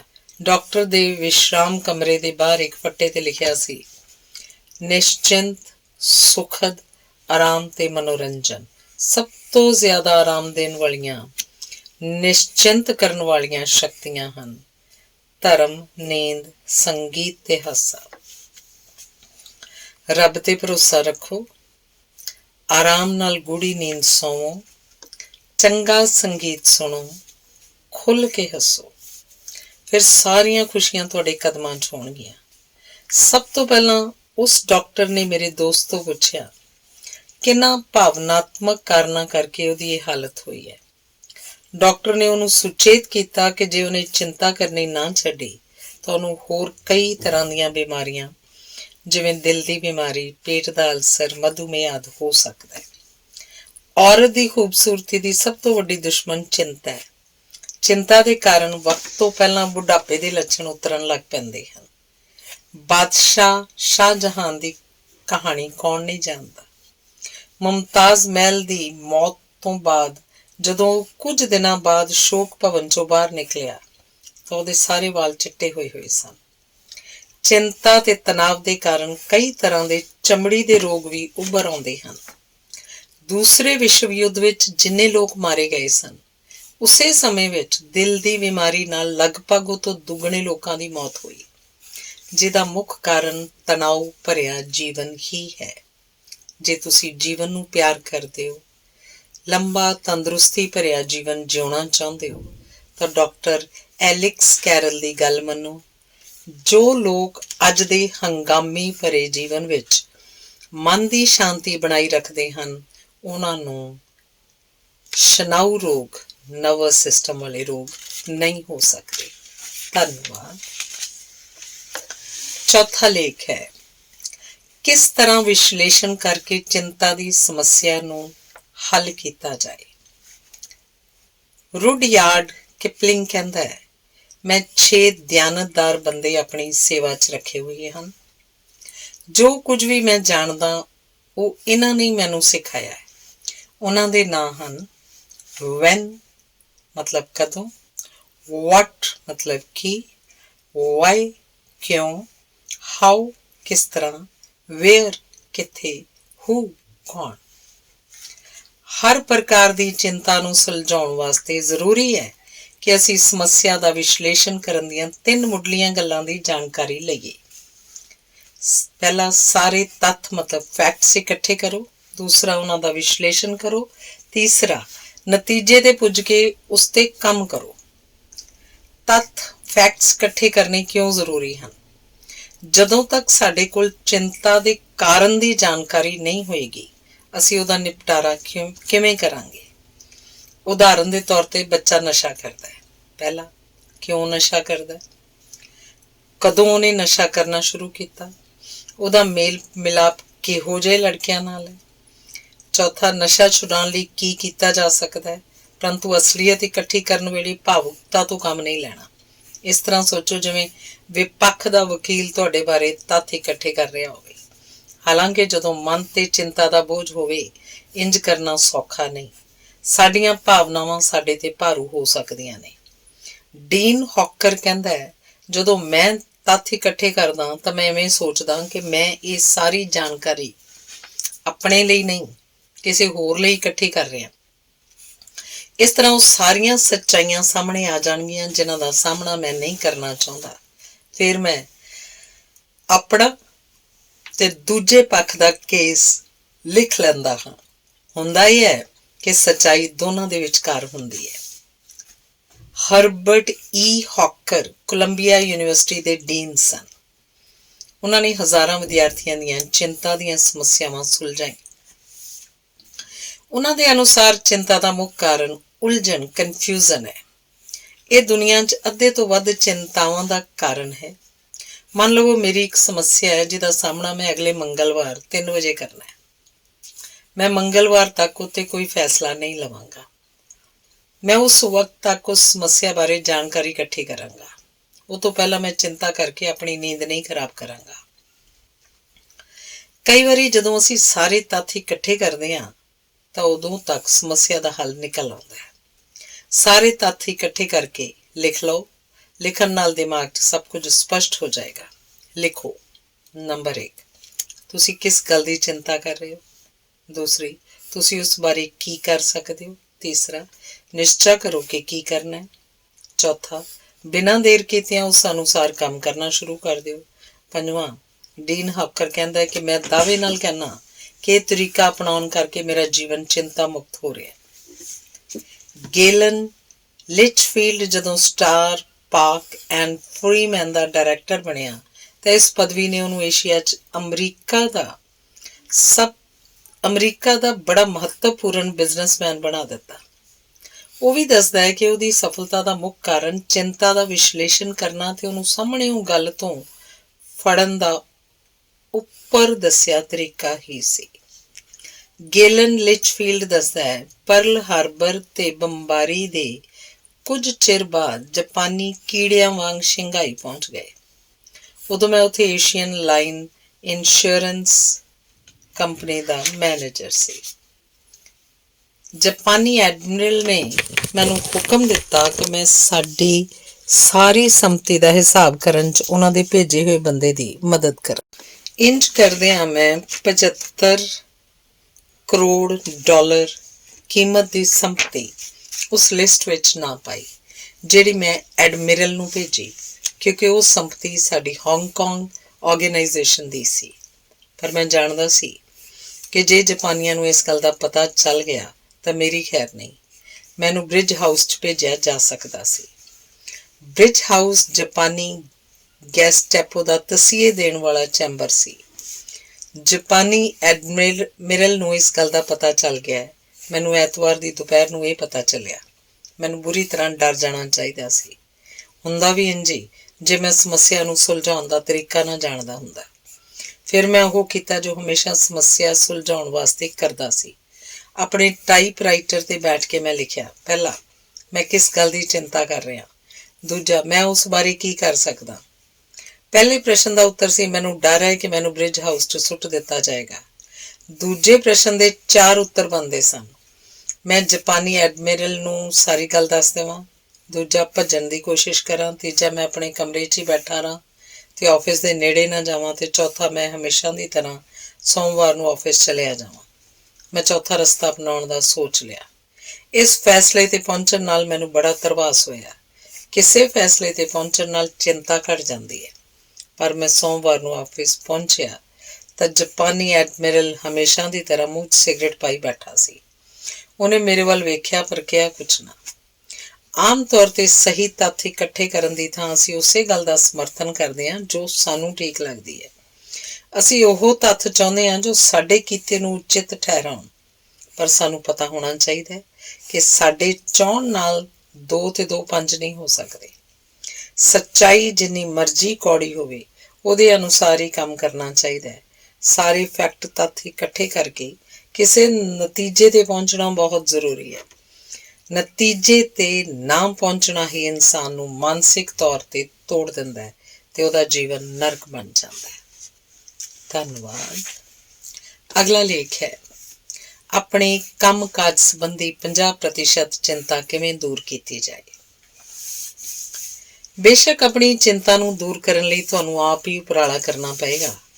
ਇਸ ਲੇਖ 'ਚ ਡੇਲ ਕਾਰਨੇ ਦੱਸਦਾ ਹੈ ਕਿ ਜੀਵਨ ਵਿੱਚ ਬਹੁਤ ਸਫਲ ਬੰਦਿਆਂ ਨੇ ਕਿਵੇਂ ਆਪਣੇ ਕੰਮ ਕਾਜ ਦੀ ਚਿੰਤਾ ਤੋਂ ਛੁਟਕਾਰਾ ਪਾਇਆ।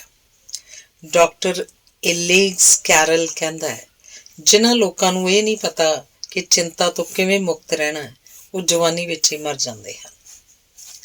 ਲਿਓਨ ਸ਼ਿਮਕਨ ਇੱਕ ਵੱਡੇ ਪਬਲਿਸ਼ਿੰਗ ਹਾਊਸ ਦਾ ਹਿੱਸੇਦਾਰ ਤੇ ਜਨਰਲ ਮੈਨੇਜਰ ਸੀ। ਉਹ ਆਪਣਾ ਤਜਰਬਾ ਦੱਸਦਾ ਹੈ, 15 ਸਾਲਾਂ ਤੱਕ ਅਸੀਂ ਆਪਣੇ ਕੰਮ ਦੇ ਦਿਨ ਦਾ ਅੱਧੇ ਤੋਂ ਵੱਧ ਹਿੱਸਾ ਕਾਨਫਰੰਸਾਂ ਕਰਨ ਤੇ ਸਮੱਸਿਆਵਾਂ ਬਾਰੇ ਬਹਿਸ ਕਰਨ 'ਚ ਬਿਤਾ ਦਿੰਦੇ ਸੀ।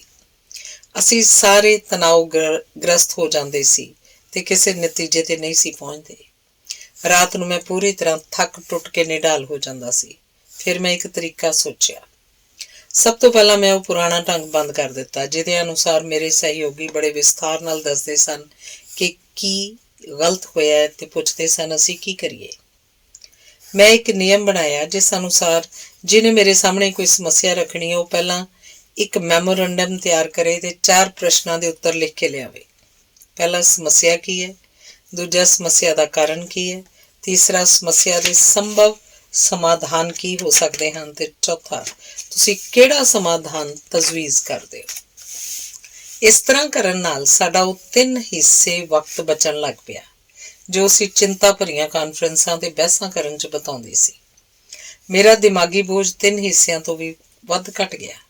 ਮੇਰੀ ਕੰਮ ਕਰਨ ਦੀ ਸ਼ਕਤੀ ਵੱਧ ਗਈ। ਮੇਰੀ ਸਿਹਤ ਤੇ ਵੀ ਇਹਦਾ ਬੜਾ ਸਕਾਰਾਤਮਕ ਪ੍ਰਭਾਵ ਪਿਆ। ਹੁਣ ਮੇਰੇ ਸਹਿਯੋਗੀ ਕਦੇ-ਕਦੇ ਕੋਈ ਸਮੱਸਿਆ ਲੈ ਕੇ ਮੇਰੇ ਕੋਲ ਆਉਂਦੇ ਹਨ ਕਿਉਂਕਿ ਉਹਨਾਂ ਨੂੰ ਪਤਾ ਹੈ ਕਿ 4 ਪ੍ਰਸ਼ਨਾਂ ਦੇ ਉੱਤਰ ਦੇਣ ਲਈ ਉਹਨਾਂ ਨੂੰ ਸਾਰੇ ਤੱਥ ਇਕੱਠੇ ਕਰਨੇ ਪੈਣਗੇ। ਜਦੋਂ ਉਹ ਤੱਥ ਇਕੱਠੇ ਕਰ ਲੈਂਦੇ ਹਨ ਤਾਂ ਆਮ ਤੌਰ ਤੇ 4 ਵਿੱਚੋਂ 3 ਵਾਰੀ ਹੱਲ ਨਿਕਲ ਆਉਂਦਾ ਹੈ। ਜੇ ਮੇਰੀ ਸਲਾਹ ਦੀ ਲੋੜ ਪਵੇ ਤਾਂ ਵਿਚਾਰ ਕਰਨ ਵਿੱਚ ਪਹਿਲਾਂ ਨਾਲੋਂ ਤੀਜਾ ਹਿੱਸਾ ਵਕਤ ਲੱਗਦਾ ਹੈ ਕਿਉਂਕਿ ਹੁਣ ਚਰਚਾ ਇੱਕ ਕ੍ਰਮਬੱਧ ਰਸਤੇ ਤੇ ਚੱਲ ਕੇ ਸੋਚ ਸਮਝ ਕੇ ਨਤੀਜੇ ਤੇ ਪਹੁੰਚਦੀ ਹੈ।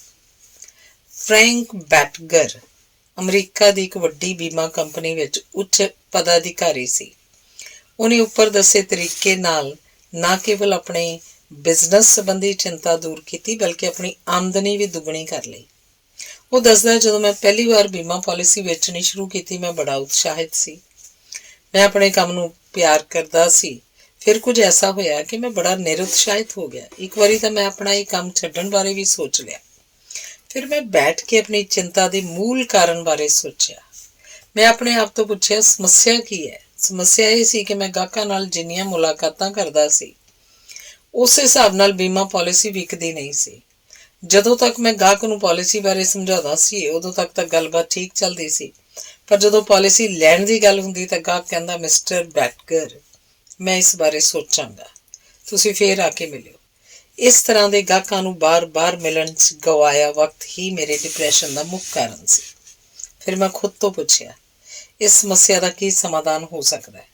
ਉੱਤਰ ਪਾਉਣ ਵਾਸਤੇ ਮੈਨੂੰ ਸਾਰੇ ਤੱਥ ਦੇਖਣੇ ਪੈਣਗੇ। ਮੈਂ ਪਿਛਲੇ ਸਾਰੇ ਸਾਲ ਦਾ ਰਿਕਾਰਡ ਕੱਢ ਕੇ ਦੇਖਿਆ। ਮੈਂ ਬੜੀ ਹੈਰਾਨ ਕਰਨ ਵਾਲੇ ਨਤੀਜੇ ਤੇ ਪੁੱਜਿਆ। ਮੈਂ ਦੇਖਿਆ 70% ਬੀਮਾ ਪਾਲਿਸੀ ਗਾਹਕਾਂ ਨਾਲ ਪਹਿਲੀ ਮੁਲਾਕਾਤ 'ਚ ਵਿਕ ਜਾਂਦੀ ਸੀ, 23% ਦੂਜੀ ਵਿੱਚ ਤੇ ਕੇਵਲ 7% ਤੀਜੀ, ਚੌਥੀ, ਪੰਜਵੀਂ ਮੁਲਾਕਾਤ ਵਿੱਚ। ਇਹ ਅਖੀਰਲੀਆਂ ਮੁਲਾਕਾਤਾਂ ਹੀ ਮੇਰਾ ਬਹੁਤਾ ਵਕਤ ਬਰਬਾਦ ਕਰਦੀਆਂ ਸਨ, ਮੈਨੂੰ ਮਾਨਸਿਕ ਤੇ ਸਰੀਰਕ ਤੌਰ ਤੇ ਥਕਾ ਦਿੰਦੀਆਂ ਸਨ। ਦੂਜੇ ਸ਼ਬਦਾਂ ਵਿੱਚ ਕਹੀਏ ਤਾਂ ਮੈਂ ਆਪਣੇ ਕੰਮ ਦੇ ਪੂਰੇ ਦਿਨ ਦਾ ਅੱਧਾ ਹਿੱਸਾ ਕੇਵਲ 7% ਸੇਲ ਲਈ ਗਵਾਉਂਦਾ ਸੀ। ਉੱਤਰ ਬਿਲਕੁਲ ਸਪਸ਼ਟ ਸੀ। ਮੈਂ ਦੂਸਰੀ ਮੁਲਾਕਾਤ ਤੋਂ ਬਾਅਦ ਗਾਹਕਾਂ ਨੂੰ ਮਿਲਣਾ ਬੰਦ ਕਰ ਦਿੱਤਾ। ਇਸ ਤਰ੍ਹਾਂ ਬਚਿਆ ਵਕਤ ਮੈਂ ਬੜੇ ਨਵੇਂ ਗਾਹਕ ਬਣਾਉਣ 'ਚ ਲਗਾਉਣ ਲੱਗ ਪਿਆ। ਨਤੀਜਾ ਹੈਰਤ ਅੰਗੇਜ਼ ਸੀ। ਮੈਨੂੰ ਥੋੜ੍ਹੇ ਚਿਰ ਵਿੱਚ ਹੀ ਦੁੱਗਣਾ ਫਾਇਦਾ ਹੋਣ ਲੱਗ ਪਿਆ। ਤੁਸੀਂ ਵੀ ਆਪਣੇ ਬਿਜ਼ਨਸ ਸੰਬੰਧੀ ਮਸਲੇ ਹੱਲ ਕਰਨ ਲਈ ਹੇਠਲੇ ਪ੍ਰਸ਼ਨਾਂ ਦੇ ਉੱਤਰ ਦਿਓ ਤੇ ਆਪਣੀ ਚਿੰਤਾ 50% ਘੱਟ ਕਰੋ। ਪਹਿਲਾ, ਸਮੱਸਿਆ ਕੀ ਹੈ। ਦੂਸਰਾ, ਸਮੱਸਿਆ ਦਾ ਕਾਰਨ ਕੀ ਹੈ। ਤੀਸਰਾ, ਸਮੱਸਿਆ ਦੇ ਸੰਭਾਵਿਤ ਹੱਲ ਕੀ ਹਨ। ਤੇ ਚੌਥਾ, ਤੁਸੀਂ ਕਿਹੜਾ ਹੱਲ ਤਜਵੀਜ਼ ਕਰਦੇ ਹੋ। ਧੰਨਵਾਦ। 6ਵਾਂ ਲੇਖ ਹੈ, ਚਿੰਤਾ ਨੂੰ ਆਪਣੇ ਮਨ ਵਿੱਚੋਂ ਕਿਵੇਂ ਕੱਢੀਏ। ਦੂਸਰਾ ਵਿਸ਼ਵ ਯੁੱਧ ਆਪਣੇ ਚਰਮ ਤੇ ਸੀ। ਵਿੰਸਟਨ ਚਰਚਲ 18 ਘੰਟੇ ਕੰਮ ਕਰਦਾ ਸੀ। ਜਦੋਂ ਉਹਨੂੰ ਪੁੱਛਿਆ ਗਿਆ ਕਿ ਉਹ ਆਪਣੀ ਇੰਨੀ ਵੱਡੀ ਜ਼ਿੰਮੇਵਾਰੀ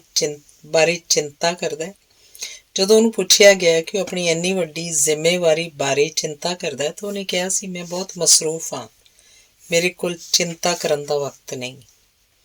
ਰੁਝੇਵਾਂ ਮਸਰੂਫੀਅਤ ਇਨਸਾਨ ਨੂੰ ਚਿੰਤਾ ਤੋਂ ਮੁਕਤ ਕਿਵੇਂ ਰੱਖਦੀ ਹੈ। ਇਹ ਕੁਦਰਤ ਦਾ ਇੱਕ ਨਿਯਮ ਹੈ ਕਿ ਇੱਕੋ ਵਕਤ ਇੱਕ ਤੋਂ ਵੱਧ ਗੱਲਾਂ ਬਾਰੇ ਸੋਚਣਾ ਤੇਜ਼ ਤੋਂ ਤੇਜ਼ ਦਿਮਾਗ ਵਾਸਤੇ ਵੀ ਨਾਮੁਮਕਿਨ ਹੈ। ਜੇਕਰ ਤੁਹਾਨੂੰ ਇਸ ਗੱਲ ਤੇ ਯਕੀਨ ਨਹੀਂ ਹੈ ਤਾਂ ਤੁਸੀਂ ਹੇਠ ਲਿਖੇ ਅਨੁਸਾਰ ਕਰਕੇ ਦੇਖੋ। ਆਰਾਮ ਨਾਲ ਬੈਠ ਕੇ ਅੱਖਾਂ ਬੰਦ ਕਰ ਲਓ। ਹੁਣ ਇੱਕੋ ਵੇਲੇ ਤਾਜ ਮਹਿਲ ਬਾਰੇ ਤੇ ਸਵੇਰੇ ਤੁਸੀਂ ਕੀ ਕਰਨਾ ਉਸ ਬਾਰੇ ਸੋਚੋ। ਤੁਹਾਨੂੰ ਪਤਾ ਚੱਲ ਗਿਆ ਹੋਵੇਗਾ ਕਿ ਤੁਸੀਂ ਦੋਨਾਂ ਬਾਰੇ ਵਾਰੀ-ਵਾਰੀ ਤਾਂ ਸੋਚ ਸਕਦੇ ਹੋ, ਪਰ ਇੱਕੋ ਵੇਲੇ ਨਹੀਂ। ਭਾਵਨਾਵਾਂ ਬਾਰੇ ਵੀ ਇਹੋ ਗੱਲ ਸੱਚ ਹੈ। ਤੁਸੀਂ ਕਿਸੇ ਕੰਮ ਨੂੰ ਕਰਨ ਵੇਲੇ ਉਤਸ਼ਾਹਿਤ ਤੇ ਚਿੰਤਤ ਇੱਕੋ ਵੇਲੇ ਨਹੀਂ ਹੋ ਸਕਦੇ। ਇੱਕ ਤਰ੍ਹਾਂ ਦੀ ਭਾਵਨਾ ਦਿਮਾਗ ਵਿੱਚੋਂ ਦੂਸਰੀ ਤਰ੍ਹਾਂ ਦੀ ਭਾਵਨਾ ਨੂੰ ਬਾਹਰ ਕੱਢ ਦਿੰਦੀ ਹੈ। ਇਸ ਜਾਣਕਾਰੀ ਦੇ ਫਲਸਰੂਪ ਦੂਜੇ ਵਿਸ਼ਵ ਯੁੱਧ ਵੇਲੇ ਮਿਲਟਰੀ ਦੇ ਮਨੋਚਿਕਿਤਸਕਾਂ ਨੇ ਹੈਰਾਨ ਕਰਨ ਵਾਲਾ ਕੰਮ ਕੀਤਾ। ਸੈਨਿਕ ਜਦੋਂ ਲੜਾਈ ਵਿੱਚੋਂ ਬਾਹਰ ਆਉਂਦੇ ਸਨ ਤਾਂ ਯੁੱਧ ਦੀ ਵਿਨਾਸ਼ਤਾ ਕਾਰਨ ਕਈਆਂ ਦਾ ਮਾਨਸਿਕ ਸੰਤੁਲਨ ਵਿਗੜ ਜਾਂਦਾ ਸੀ। ਇਹੋ ਜਿਹੇ ਸੈਨਿਕਾਂ ਨੂੰ ਵਿਅਸਤ ਰੱਖਣਾ ਹੀ ਉਹਨਾਂ ਦਾ ਇਲਾਜ ਸੀ। ਡਾਕਟਰਾਂ ਨੇ ਇੰਝ ਹੀ ਕੀਤਾ। ਉਹਨਾਂ ਦੇ ਦਿਨ ਦਾ ਹਰ ਪਲ ਫੁੱਟਬਾਲ ਤੇ ਗੋਲਫ ਖੇਡਣ, ਫੋਟੋਗ੍ਰਾਫੀ, ਬਾਗਵਾਨੀ, ਮੱਛਲੀ ਪਕੜਨ, ਨੱਚਣ ਆਦਿ ਨਾਲ ਮਸਰੂਫ ਰੱਖਿਆ। ਇਹੋ ਤਰੀਕਾ ਸੀ ਉਹਨਾਂ ਦੇ ਮਨਾਂ ਵਿੱਚੋਂ ਯੁੱਧ ਦੀ ਵਿਨਾਸ਼ਤਾ ਦੇ ਪ੍ਰਭਾਵ ਨੂੰ ਦੂਰ ਕਰਨ ਦਾ। ਆਕੂਪੇਸ਼ਨ ਥੈਰੇਪੀ ਭਾਵ ਕੰਮ ਰਾਹੀਂ ਇਲਾਜ। ਇਸ ਵਿੱਚ ਰੋਗੀ ਨੂੰ ਦਵਾਈ ਨਹੀਂ, ਕੰਮ ਦਿੱਤਾ ਜਾਂਦਾ ਹੈ। ਇਹ ਕੋਈ ਨਵਾਂ ਤਰੀਕਾ ਨਹੀਂ। ਈਸਾ ਮਸੀਹ ਤੋਂ 500 ਸਾਲ ਪਹਿਲਾਂ ਗ੍ਰੀਕ ਦੇ ਡਾਕਟਰ ਮਨੋਰੋਗਾਂ ਦੇ ਮਰੀਜ਼ਾਂ ਦਾ ਇਲਾਜ ਕਰਨ ਲਈ ਇਹਨੂੰ ਵਰਤਦੇ ਸਨ। ਹੁਣ ਕੰਮ ਨੂੰ ਮਨੋਰੋਗ ਚਿਕਿਤਸਕ ਦਵਾਈ ਵਾਂਗ ਵਰਤਦੇ ਹਨ। ਬਿਮਾਰ ਦਿਮਾਗ ਵਾਸਤੇ ਕੰਮ ਤੋਂ ਵੱਧ ਨਰਵ ਤੰਤੂਆਂ ਨੂੰ ਸ਼ਾਂਤ ਕਰਨ ਵਾਲਾ ਹੋਰ ਕੋਈ ਤਰੀਕਾ ਨਹੀਂ। ਵਿਹਲਾ ਦਿਮਾਗ ਸ਼ੈਤਾਨ ਦਾ ਘਰ ਹੈ। ਕੋਈ ਲੰਬੇ ਦੰਦਾਂ ਤੇ ਕਾਲੀ ਜੀਭ ਵਾਲਾ ਸ਼ੈਤਾਨ ਨਹੀਂ। ਇਹ ਸ਼ੈਤਾਨ ਚਿੰਤਾ, ਨਫ਼ਰਤ, ਡਰ, ਈਰਖਾ, ਜਲਨ ਦੀਆਂ ਭਾਵਨਾਵਾਂ ਨਾਲ ਬਣਦਾ ਹੈ। ਜਦੋਂ ਇਨਸਾਨ ਦਾ ਮਨ ਵਿਹਲਾ ਹੋਵੇ ਤਾਂ ਸਾਰੀਆਂ ਅਲਾਮਤਾਂ ਉਹਨੂੰ ਭਰਨ ਵਾਸਤੇ ਤੇਜ਼ੀ ਨਾਲ ਆਉਂਦੀਆਂ ਹਨ। ਇਹ ਭਾਵਨਾਵਾਂ ਇੰਨੀਆਂ ਤੀਬਰ ਹੁੰਦੀਆਂ ਹਨ ਕਿ ਇਨਸਾਨ ਦੇ ਦਿਮਾਗ ਵਿੱਚੋਂ ਸ਼ਾਂਤੀ ਤੇ ਖੁਸ਼ੀ ਦੀਆਂ ਭਾਵਨਾਵਾਂ ਨੂੰ ਬਾਹਰ ਕੱਢ ਦਿੰਦੀਆਂ ਹਨ। ਡੇਲ ਕਾਰਨੇਗੀ ਲਿਖਦਾ ਹੈ, ਇੱਕ ਵਾਰ ਮੈਂ ਰੇਲ ਗੱਡੀ ਰਾਹੀਂ ਨਿਊਯਾਰਕ ਤੋਂ ਮਿਸੌਰੀ ਜਾ ਰਿਹਾ ਸੀ। ਉੱਥੇ ਮੈਨੂੰ ਇੱਕ ਦੰਪਤੀ ਮਿਲੇ। ਉਹਨਾਂ ਦਾ ਇਕਲੌਤਾ ਪੁੱਤਰ ਪਰਲ ਹਾਰਬਰ ਤੇ ਹੋਏ ਹਮਲੇ ਤੋਂ ਅਗਲੇ ਦਿਨ ਮਿਲਟਰੀ 'ਚ ਭਰਤੀ ਹੋ ਗਿਆ ਸੀ। ਉਸ ਇਸਤਰੀ ਨੇ ਮੈਨੂੰ ਦੱਸਿਆ ਕਿ ਉਹਨੂੰ ਹਮੇਸ਼ਾ ਆਪਣੇ ਪੁੱਤਰ ਦੀ ਚਿੰਤਾ ਲੱਗੀ ਰਹਿੰਦੀ। ਉਹ ਕਿੱਥੇ ਸੀ, ਕਿ ਉਹ ਸੁਰੱਖਿਅਤ ਸੀ, ਕਿ ਉਹ ਜੰਗ 'ਚ ਅੱਗੇ ਸੀ, ਕਿਤੇ ਜ਼ਖਮੀ ਤੇ ਨਹੀਂ ਹੋ ਗਿਆ, ਕਿਤੇ ਮਾਰਿਆ ਤਾਂ ਨਹੀਂ ਗਿਆ। ਉਸ ਔਰਤ ਨੂੰ ਰਾਤਾਂ ਨੂੰ ਨੀਂਦ ਨਹੀਂ ਸੀ ਆਉਂਦੀ। ਉਹਦੀ ਸਿਹਤ ਡਿੱਗਣ ਲੱਗ ਪਈ। ਮੈਂ ਉਹਨੂੰ ਪੁੱਛਿਆ, ਫਿਰ ਤੁਸੀਂ ਆਪਣੀ ਚਿੰਤਾ ਤੇ ਕਿਵੇਂ ਕਾਬੂ ਪਾਇਆ। ਉਸ ਇਸਤਰੀ ਦੇ ਸ਼ਬਦਾਂ ਵਿੱਚ, ਮੈਂ ਸੋਚਿਆ ਕਿ ਮੈਨੂੰ ਕੋਈ ਇਹੋ ਜਿਹਾ ਕੰਮ ਕਰਨਾ ਚਾਹੀਦਾ ਹੈ ਜਿਸ 'ਚ ਮੈਂ ਮਾਨਸਿਕ ਤੇ ਸਰੀਰਕ ਤੌਰ ਤੇ ਪੂਰੀ ਤਰ੍ਹਾਂ ਰੁੱਝ ਜਾਵਾਂ। ਮੈਂ ਇੱਕ ਵੱਡੇ ਡਿਪਾਰਟਮੈਂਟਲ ਸਟੋਰ 'ਚ ਨੌਕਰੀ ਕਰ ਲਈ। ਉੱਥੇ ਮੈਂ ਕੰਮਾਂ 'ਚ ਇੰਨੀ ਮਸਰੂਫ ਹੋ ਗਈ ਕਿ ਮੈਨੂੰ ਆਪਣੇ ਬਾਰੇ ਸੋਚਣ ਦਾ ਵਕਤ ਹੀ ਨਹੀਂ ਸੀ ਮਿਲਦਾ। ਰਾਤ ਨੂੰ ਮੈਂ ਥੱਕ ਟੁੱਟ ਕੇ ਘਰ ਆਉਂਦੀ ਸੀ ਤੇ ਖਾਣਾ ਖਾ ਕੇ ਸੌਂ ਜਾਂਦੀ ਸੀ। ਮੇਰੇ ਕੋਲ ਨਾ ਚਿੰਤਾ ਕਰਨ ਦਾ ਵਕਤ ਹੁੰਦਾ ਸੀ ਤੇ ਨਾ ਹੀ ਸ਼ਕਤੀ।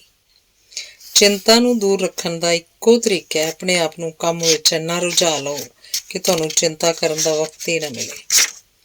ਓਸਾ ਜਾਨਸਨ ਦੁਨੀਆ ਦੀਆਂ ਮਸ਼ਹੂਰ ਖੋਜੀ ਇਸਤਰੀਆਂ ਵਿੱਚੋਂ ਇੱਕ ਸੀ। ਓਸਾ ਤੇ ਉਹਦਾ ਪਤੀ ਮਾਰਟਿਨ ਜੌਨਸਨ 25 ਸਾਲਾਂ ਤੱਕ ਏਸ਼ੀਆ ਤੇ ਅਫਰੀਕਾ ਦੇ ਜਾਨਵਰਾਂ ਦੀਆਂ ਲੁਪਤ ਹੁੰਦੀਆਂ ਪ੍ਰਜਾਤੀਆਂ ਦੀਆਂ ਫਿਲਮਾਂ ਬਣਾਉਣ ਵਾਸਤੇ ਘੁੰਮਦੇ ਰਹੇ। ਕੁਝ ਸਾਲਾਂ ਬਾਅਦ ਜਦੋਂ ਆਪਣੀਆਂ ਮਸ਼ਹੂਰ ਫਿਲਮਾਂ ਬਾਰੇ ਲੈਕਚਰ ਦੇਣ ਲਈ ਟੂਰ 'ਤੇ ਸਨ, ਉਹਨਾਂ ਨੇ ਡੈਨਵਰ ਤੋਂ ਕੋਸਟ ਵਾਸਤੇ ਹਵਾਈ ਜਹਾਜ਼ ਲਿਆ, ਪਰ ਬਦਕਿਸਮਤੀ ਨਾਲ ਜਹਾਜ਼ ਇੱਕ ਪਹਾੜ ਵਿੱਚ ਜਾ ਟਕਰਾਇਆ। ਮਾਰਟਿਨ ਦੀ ਤਾਂ ਥਾਂ 'ਤੇ ਮੌਤ ਹੋ ਗਈ। ਡਾਕਟਰਾਂ ਨੇ ਉਸਾਂ ਨੂੰ ਦੱਸਿਆ ਕਿ ਉਹ ਸਾਰੀ ਉਮਰ ਚੱਲ ਨਹੀਂ ਸਕੇਗੀ, ਪਰ ਡਾਕਟਰਾਂ ਦੀ ਗੱਲ ਨੂੰ ਗਲਤ ਸਾਬਤ ਕਰਦਿਆਂ ਉਸਾ 3 ਮਹੀਨਿਆਂ ਬਾਅਦ ਹੀ ਵੀਲ ਚੇਅਰ 'ਤੇ ਬੈਠੀ ਵੱਡੀ ਸੰਖਿਆ 'ਚ ਇਕੱਠੇ ਹੋਏ ਲੋਕਾਂ ਦੇ ਸਾਹਮਣੇ ਲੈਕਚਰ ਕਰ ਰਹੀ ਸੀ। ਜਦੋਂ ਡੇਲ ਕਾਰਨੇਗੀ ਨੇ ਉਸਾ ਨੂੰ ਇਸ ਤਰ੍ਹਾਂ ਕਰਨ ਦਾ ਕਾਰਨ ਪੁੱਛਿਆ ਤਾਂ ਉਹਨੇ ਦੱਸਿਆ, ਮੈਂ ਇਸ ਲਈ ਇਹ ਕਰ ਰਹੀ ਹਾਂ ਤਾਂ ਜੋ ਮੇਰੇ ਕੋਲ ਚਿੰਤਾ ਕਰਨ ਤੇ ਦੁਖੀ ਹੋਣ ਲਈ ਵਕਤ ਨਾ ਰਹੇ। ਮਸ਼ਹੂਰ ਕਵੀ ਟੈਨੀਸਨ ਕਹਿੰਦਾ ਹੈ, ਇਸ ਤੋਂ ਪਹਿਲਾਂ ਕਿ ਮੈਂ ਨਿਰਾਸ਼ਾ ਨਾਲ ਮੁਰਝਾ ਜਾਵਾਂ, ਮੈਨੂੰ ਆਪਣੇ ਆਪ ਨੂੰ ਕੰਮ ਵਿੱਚ ਡੋਬ ਲੈਣਾ ਚਾਹੀਦਾ ਹੈ। ਡਾਕਟਰ ਰਿਚਰਡ ਸੀ ਕੈਬਟ ਹਾਰਵਰਡ ਵਿੱਚ ਕਲੀਨਿਕਲ ਮੈਡੀਸਨ ਦੇ ਪ੍ਰੋਫੈਸਰ ਸਨ। ਉਹਨਾਂ ਨੇ ਆਪਣੀ ਪੁਸਤਕ ਵਾਟ ਮੈਨ ਲਿਵ ਬਾਏ ਵਿੱਚ ਲਿਖਿਆ ਹੈ, ਡਾਕਟਰ ਦੇ ਤੌਰ 'ਤੇ ਮੈਨੂੰ ਇਹ ਦੇਖ ਕੇ ਬੜੀ ਖੁਸ਼ੀ ਹੈ ਕਿ ਕਿਸ ਤਰ੍ਹਾਂ ਕੰਮ ਨੇ ਇਹੋ ਜਿਹੇ ਲੋਕਾਂ ਨੂੰ ਵੀ ਠੀਕ ਕੀਤਾ ਹੈ ਜਿਨ੍ਹਾਂ ਨੂੰ ਸ਼ੰਕਾਵਾਂ, ਹਿਚਕਚਾਹਟ, ਡਰ ਤੇ ਦੁਚਿੱਤਾਪੁਣੇ ਨੇ ਪੂਰੀ ਤਰ੍ਹਾਂ ਕਾਬੂ ਕੀਤਾ ਹੋਇਆ ਸੀ। ਜੇ ਤੁਸੀਂ ਵਿਅਸਤ ਨਾ ਰਹਿ ਕੇ ਵਿਹਲੇ ਬੈਠੇ ਝੂਰਦੇ ਰਹੋਗੇ ਤਾਂ ਕਈ ਤਰ੍ਹਾਂ ਦੀਆਂ ਸ਼ੰਕਾਵਾਂ ਨਾ ਪੱਖੀ ਵਿਚਾਰ ਘੇਰੀ ਰੱਖਣਗੇ। ਜਾਰਜ ਬਰਨਾਰਡ ਸ਼ਾਹ ਕਹਿੰਦਾ ਹੈ, ਉਹ ਲੋਕ ਦੁਖੀ ਰਹਿੰਦੇ ਨੇ ਜਿਨ੍ਹਾਂ ਕੋਲ ਇਹ ਸੋਚਣ ਦਾ ਖੁੱਲ੍ਹਾ ਵਕਤ ਹੁੰਦਾ ਹੈ ਕਿ ਉਹ ਖੁਸ਼ ਹਨ ਕਿ ਨਹੀਂ। ਇਸ ਲਈ ਕੰਮ 'ਚ ਰੁੱਝ ਜਾਓ, ਤੁਹਾਡਾ ਖੂਨ ਦੌਰਾ ਕਰਨ ਲੱਗ ਪਏਗਾ, ਦਿਮਾਗ ਸੁਚੇਤ ਹੋ ਜਾਏਗਾ। ਨਾ ਪੱਖੀ ਵਿਚਾਰਾਂ ਦੀ ਥਾਂ 'ਤੇ ਹਾਂ ਪੱਖੀ ਵਿਚਾਰ ਮਨ 'ਚ ਉੱਠਣਗੇ। ਲਾਇਬ੍ਰੇਰੀ ਤੇ ਲੈਬੋਰਟਰੀ 'ਚ ਕਿਉਂ ਹਮੇਸ਼ਾ ਸ਼ਾਂਤੀ ਹੁੰਦੀ ਹੈ? ਕਿਉਂਕਿ ਉੱਥੇ ਕੰਮ ਕਰਦੇ ਬੰਦੇ ਆਪਣੇ ਕੰਮ 'ਚ ਡੁੱਬੇ ਹੋਏ ਹੁੰਦੇ ਹਨ।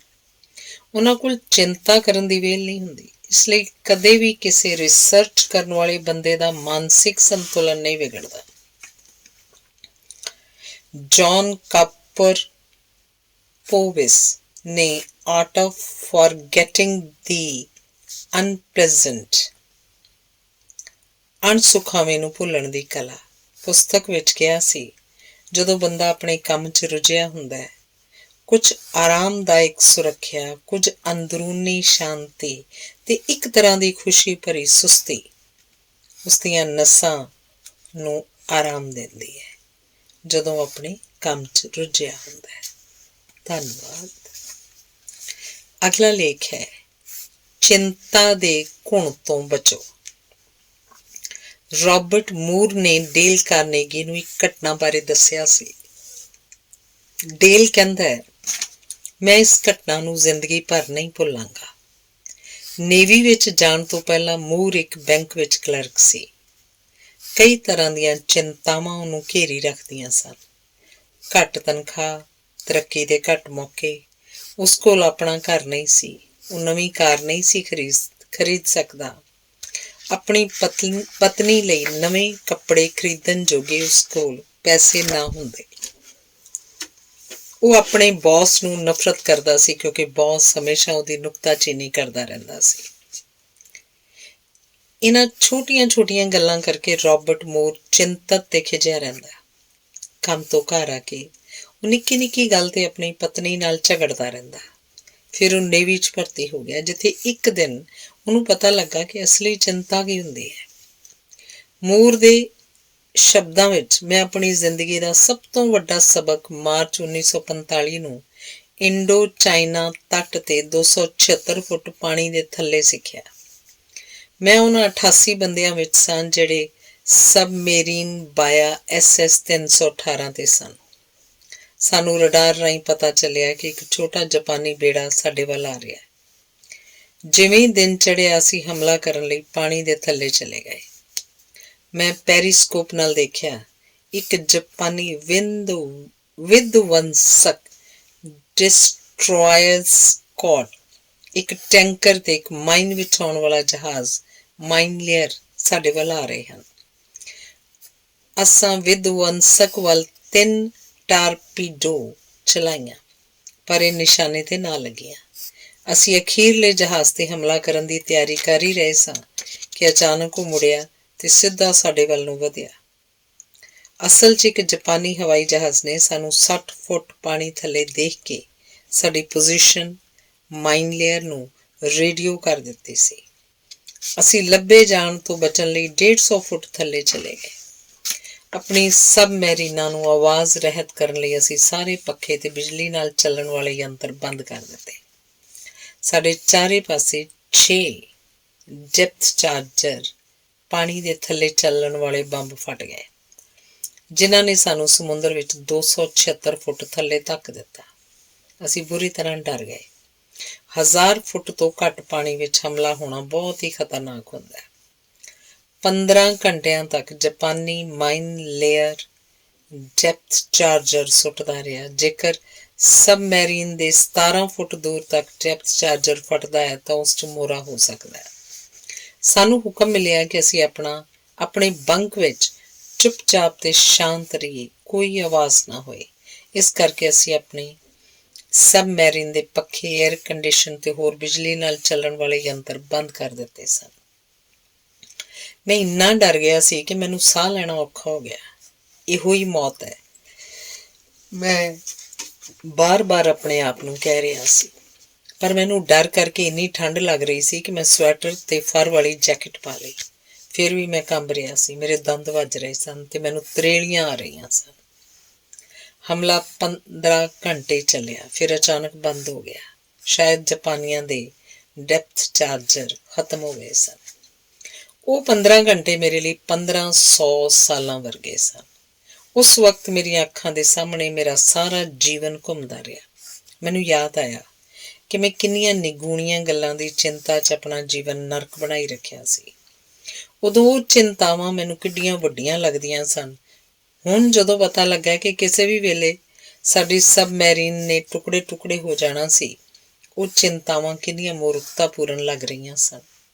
ਮੈਂ ਉਦੋਂ ਹੀ ਆਪਣੇ ਆਪ ਨਾਲ ਇੱਕ ਵਾਅਦਾ ਕੀਤਾ ਕਿ ਜੇ ਮੈਂ ਧਰਤੀ, ਸੂਰਜ, ਤਾਰੇ ਦੁਬਾਰਾ ਦੇਖ ਸਕਿਆ ਤਾਂ ਮੈਂ ਫਿਰ ਕਦੇ ਵੀ ਚਿੰਤਾ ਨਹੀਂ ਕਰਾਂਗਾ। ਮੈਂ ਉਹਨਾਂ 15 ਘੰਟਿਆਂ 'ਚ ਜੋ ਜੀਵਨ ਜਾਚ ਸਿੱਖੀ, ਉਹ ਮੈਂ 4 ਸਾਲ ਯੂਨੀਵਰਸਿਟੀ 'ਚ ਪੜ੍ਹ ਕੇ ਵੀ ਨਹੀਂ ਸੀ ਸਿੱਖੀ। ਅਸੀਂ ਅਕਸਰ ਜ਼ਿੰਦਗੀ ਦੇ ਵੱਡੇ ਹਾਦਸੇ ਬੜੀ ਬਹਾਦਰੀ ਦੇ ਨਾਲ ਸਹਿ ਜਾਂਦੇ ਹਾਂ, ਪਰ ਛੋਟੀਆਂ-ਛੋਟੀਆਂ ਚਿੰਤਾਵਾਂ ਸਾਨੂੰ ਢਾਈ ਰੱਖਦੀਆਂ ਹਨ। ਸ਼ਿਕਾਗੋ ਦੇ ਇੱਕ ਜੱਜ ਜੋਜ਼ਫ ਸਬਾਤ ਨੇ ਲਗਭਗ 40,000 ਅਣਸੁਖਾਵੀਆਂ ਸ਼ਾਦੀਆਂ ਦਾ ਫੈਸਲਾ ਕਰਵਾਇਆ ਸੀ। ਉਹ ਦੱਸਦਾ ਹੈ, ਬਹੁਤੇ ਵਿਆਹਾਂ ਦੇ ਟੁੱਟਣ ਦਾ ਕਾਰਨ ਮਹੱਤਵਹੀਣ ਛੋਟੀਆਂ ਗੱਲਾਂ ਬਣਦੀਆਂ ਹਨ।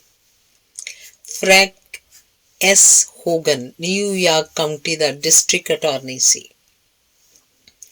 ਉਹ ਦੱਸਦਾ ਹੈ ਕਿ ਸਾਡੇ ਕ੍ਰਿਮੀਨਲ ਕੋਰਟ ਵਿੱਚ ਅੱਧੇ ਤੋਂ ਵੱਧ ਮੁਕੱਦਮੇ ਉਹਨਾਂ ਮਾਮਲਿਆਂ ਦੇ ਹਨ ਜੋ ਕਿ ਨਿਗੂਣੀਆਂ ਫਾਲਤੂ ਗੱਲਾਂ ਕਰਕੇ ਹੁੰਦੇ ਹਨ, ਜਿਵੇਂ ਕਿ ਘਰੇਲੂ ਬਹਿਸ, ਅਨਾਦਰ ਭਰੀ ਟਿੱਪਣੀ, ਬੁਰਾ ਲੱਗਣ ਵਾਲੀ ਗੱਲ, ਗੁਸਤਾਖੀ ਭਰੀ ਹਰਕਤ, ਅਨਾਦਰ, ਬੇਇੱਜ਼ਤੀ, ਕਿਸੇ ਦੇ ਸਵੈਭਿਮਾਨ ਨੂੰ ਧੱਕਾ ਲਗਾਉਣ ਵਾਲੀ ਗੱਲ। ਕਈ ਵਾਰੀ ਇਹ ਗੱਲਾਂ ਹਮਲੇ ਤੇ ਖੂਨ ਖਰਾਬੇ ਦਾ ਕਾਰਨ ਬਣ ਜਾਂਦੀਆਂ ਹਨ। ਜੇ ਤੁਸੀਂ ਚਾਹੁੰਦੇ ਹੋ ਕਿ ਨਿਗੂਣੀਆਂ ਗੱਲਾਂ ਤੁਹਾਨੂੰ ਪਰੇਸ਼ਾਨ ਨਾ ਕਰਨ ਤਾਂ ਤੁਸੀਂ ਆਪਣੀ ਸੋਚ, ਆਪਣਾ ਨਜ਼ਰੀਆ, ਪੁਆਇੰਟ ਆਫ ਵਿਊ ਬਦਲੋ।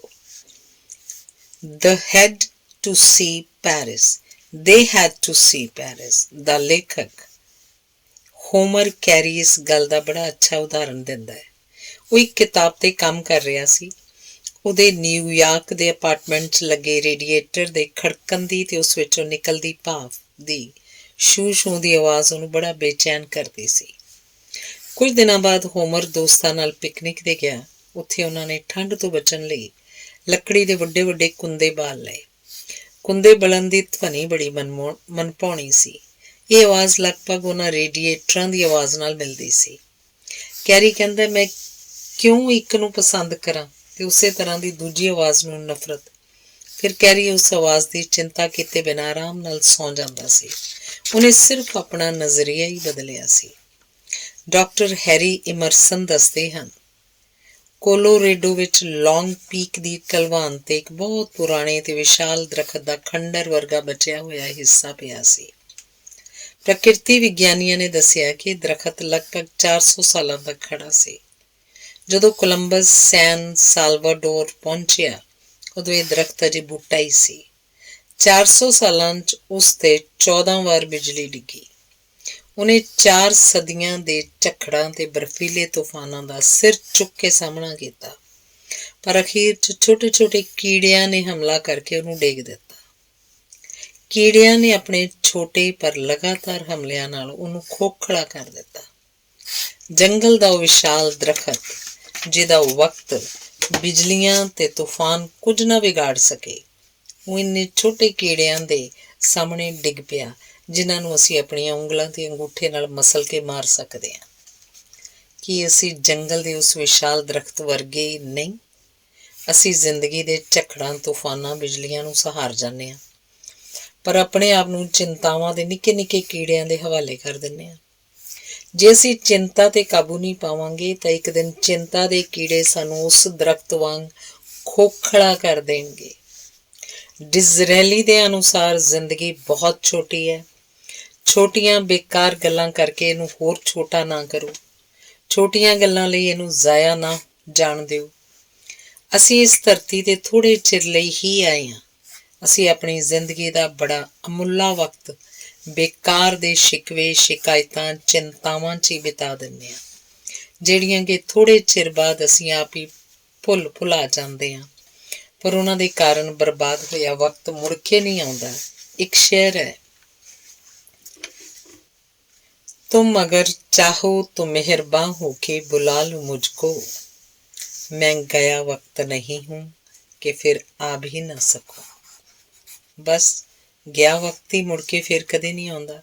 ਉਹਨੂੰ ਤੁੱਛ ਚਿੰਤਾਵਾਂ ਦੇ ਛੋਟੇ ਛੋਟੇ ਕੀੜਿਆਂ ਦੇ ਹਵਾਲੇ ਨਾ ਕਰੋ। ਰੱਜ ਰੱਜ ਜੀਓ। ਧੰਨਵਾਦ। ਅਗਲਾ ਲੇਖ ਹੈ ਔਸਤ ਦਾ ਨਿਯਮ। ਔਸਤ ਦਾ ਨਿਯਮ ਤੁਹਾਡੀਆਂ ਬਹੁਤ ਸਾਰੀਆਂ ਚਿੰਤਾਵਾਂ ਦੂਰ ਕਰ ਸਕਦਾ ਹੈ। ਜੇ ਤੁਸੀਂ ਕਿਸੇ ਗੱਲ ਦੀ ਚਿੰਤਾ ਕਰ ਰਹੇ ਹੋ ਤਾਂ ਆਪਣੇ ਆਪ ਤੋਂ ਪੁੱਛੋ, ਔਸਤਨ ਇਹ ਗੱਲ ਹੋਣ ਦੀ ਕਿੰਨੀ ਸੰਭਾਵਨਾ ਹੈ? ਸਾਨੂੰ ਪਤਾ ਲੱਗੇਗਾ ਕਿ 10 ਵਿੱਚੋਂ ਸਾਡੀਆਂ 9 ਚਿੰਤਾਵਾਂ ਨਿਰਮੂਲ ਹਨ। ਲਾਇਡਸ ਆਫ ਲੰਡਨ ਦੁਨੀਆ ਦੀ ਮਸ਼ਹੂਰ ਬੀਮਾ ਕੰਪਨੀ ਹੈ। ਇਸ ਕੰਪਨੀ ਨੇ ਲੋਕਾਂ ਦੀ ਉਹਨਾਂ ਘਟਨਾਵਾਂ ਬਾਰੇ ਚਿੰਤਾ ਕਰਨ ਦੀ ਆਦਤ ਕਰਕੇ ਕਰੋੜਾਂ ਪੌਂਡ ਕਮਾਏ ਹਨ, ਜਿਨ੍ਹਾਂ ਦੇ ਹੋਣ ਦੀ ਸੰਭਾਵਨਾ ਬਹੁਤ ਘੱਟ ਹੁੰਦੀ ਹੈ। ਉਦਾਹਰਨ ਦੇ ਤੌਰ 'ਤੇ ਘਰ ਨੂੰ ਅੱਗ ਲੱਗ ਕੇ ਸਭ ਕੁਝ ਸੜ ਨਾ ਜਾਏ, ਇਸ ਲਈ ਲੋਕ ਘਰ ਦੇ ਵਿਚਲੀਆਂ ਸਾਰੀਆਂ ਚੀਜ਼ਾਂ ਦਾ ਬੀਮਾ ਕਰਵਾ ਲੈਂਦੇ ਹਨ। ਔਸਤ ਦੇ ਨਿਯਮ ਅਨੁਸਾਰ ਹਜ਼ਾਰਾਂ 'ਚੋਂ ਕਿਤੇ ਇੱਕ ਵਾਰ ਹੀ ਇਸ ਤਰ੍ਹਾਂ ਹੁੰਦਾ ਹੈ।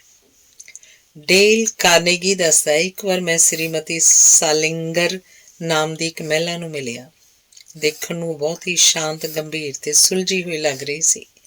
ਮੈਨੂੰ ਲੱਗਿਆ ਉਹਨੇ ਕਦੇ ਵੀ ਚਿੰਤਾ ਨਹੀਂ ਕੀਤੀ ਹੋਣੀ। ਮੈਂ ਉਹਨੂੰ ਪੁੱਛ ਹੀ ਲਿਆ ਕਿ ਉਹਨੂੰ ਕਦੇ ਚਿੰਤਾ ਨਹੀਂ ਸਤਾਇਆ। ਉਹਨੇ ਦੱਸਿਆ, ਮੇਰੀ ਜ਼ਿੰਦਗੀ ਤਾਂ ਚਿੰਤਾ ਕਰਕੇ ਇੱਕ ਤਰ੍ਹਾਂ ਬਰਬਾਦ ਹੀ ਹੋ ਗਈ ਸੀ। 11 ਸਾਲਾਂ ਤੱਕ ਮੈਂ ਆਪਣੇ ਹੀ ਬਣਾਏ ਨਰਕ 'ਚ ਰਹਿੰਦੀ ਸੀ। ਮੈਂ ਚਿੜਚਿੜੀ ਤੇ ਗੁਸੈਲ ਸਾਂ ਤੇ ਹਮੇਸ਼ਾ ਤਣਾਉਗ੍ਰਸਤ ਰਹਿੰਦੀ ਸੀ। ਮੈਂ ਹਰ ਹਫ਼ਤੇ ਖਰੀਦਦਾਰੀ ਕਰਨ ਵਾਸਤੇ ਆਪਣੇ ਘਰ ਤੋਂ, ਜੋ ਕਿ ਸੈਨ ਮੈਰੀਓ ਵਿੱਚ ਸੀ, ਬੱਸ 'ਤੇ ਬੈਠ ਕੇ ਸੈਨ ਫਰਾਂਸਿਸਕੋ ਜਾਂਦੀ ਹੁੰਦੀ ਸੀ। ਪਰ ਖਰੀਦਦਾਰੀ ਕਰਦਿਆਂ ਹੋਇਆਂ ਵੀ ਮੇਰੇ ਮਨ 'ਚ ਕਈ ਤਰ੍ਹਾਂ ਦੀਆਂ ਚਿੰਤਾਵਾਂ ਉੱਭਰਦੀਆਂ ਰਹਿੰਦੀਆਂ ਸਨ। ਕਿਤੇ ਮੈਂ ਪ੍ਰੈਸ ਲੱਗੀ ਤਾਂ ਨਹੀਂ ਛੱਡ ਆਈ? ਕਿਤੇ ਘਰ ਨੂੰ ਅੱਗ ਤਾਂ ਨਹੀਂ ਲੱਗ ਗਈ?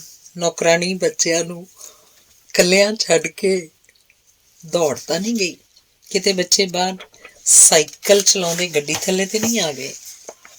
ਕਈ ਵਾਰੀ ਤਾਂ ਚਿੰਤਾ ਦੇ ਕਾਰਨ ਮੈਨੂੰ ਠੰਡੇ ਪਸੀਨੇ ਆਉਣ ਲੱਗ ਪੈਂਦੇ ਸਨ ਤੇ ਮੈਂ ਘਬਰਾ ਕੇ ਖਰੀਦਦਾਰੀ ਵਿੱਚ ਛੱਡ ਕੇ ਘਰ ਪਰਤ ਆਉਂਦੀ, ਇਹ ਵੇਖਣ ਲਈ ਕਿ ਸਭ ਕੁਝ ਠੀਕ ਠਾਕ ਤਾਂ ਹੈ। ਇਹੀ ਕਾਰਨ ਸੀ ਕਿ ਮੇਰੀ ਪਹਿਲੀ ਸ਼ਾਦੀ ਟੁੱਟ ਗਈ। ਮੇਰਾ ਦੂਸਰਾ ਪਤੀ ਵਕੀਲ ਹੈ, ਸ਼ਾਂਤ ਸੁਭਾਅ ਦਾ, ਗੱਲ ਨੂੰ ਸੋਚ ਸਮਝ ਕੇ ਪਰਖਣ ਵਾਲਾ।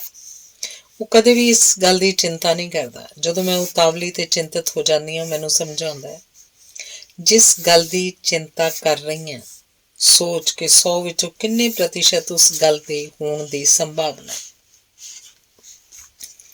ਹੁਣ ਮੈਂ ਹਮੇਸ਼ਾ ਔਸਤ ਦਾ ਨਿਯਮ ਯਾਦ ਰੱਖਦੀ ਹਾਂ।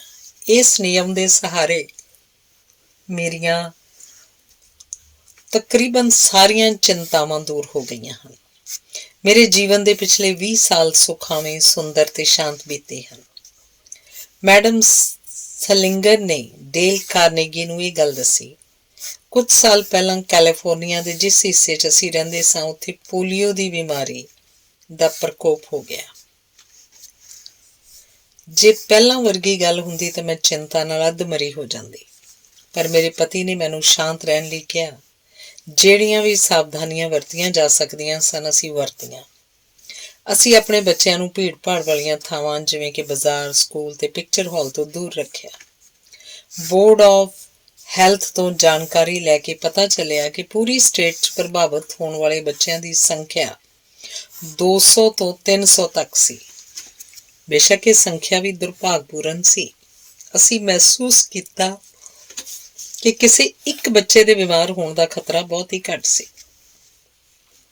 ਨੇਵੀ ਵਿੱਚੋਂ ਰਿਟਾਇਰ ਹੋਏ ਫਰੈਡਰਿਕ ਜੇ ਮਹਿਲ ਸਟੇਡਟ ਨੇ ਡੇਲ ਕਾਰਨੇਗੀ ਦੀ ਕਲਾਸ 'ਚ ਇਹ ਗੱਲ ਦੱਸੀ ਸੀ। 1944 ਜੂਨ ਦੀ ਸ਼ੁਰੂਆਤ ਸੀ। ਮੈਂ ਓਮਾਹਾ ਬੀਚ ਦੇ ਕੋਲ ਇੱਕ ਟ੍ਰੈਂਚ 'ਚ ਲੇਟਿਆ ਹੋਇਆ ਸਾਂ।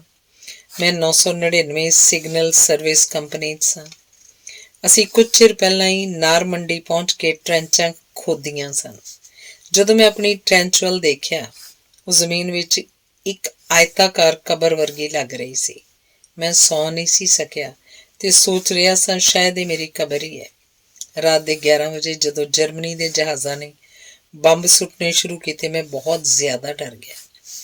ਪਹਿਲੀਆਂ 2-3 ਰਾਤਾਂ ਮੈਂ ਬਿਲਕੁਲ ਸੌਂ ਨਾ ਸਕਿਆ। 5ਵੀਂ ਰਾਤ ਤੱਕ ਮੈਨੂੰ ਲੱਗਣ ਲੱਗ ਪਿਆ ਕਿ ਮੈਂ ਆਪਣਾ ਮਾਨਸਿਕ ਸੰਤੁਲਨ ਗਵਾ ਰਿਹਾ।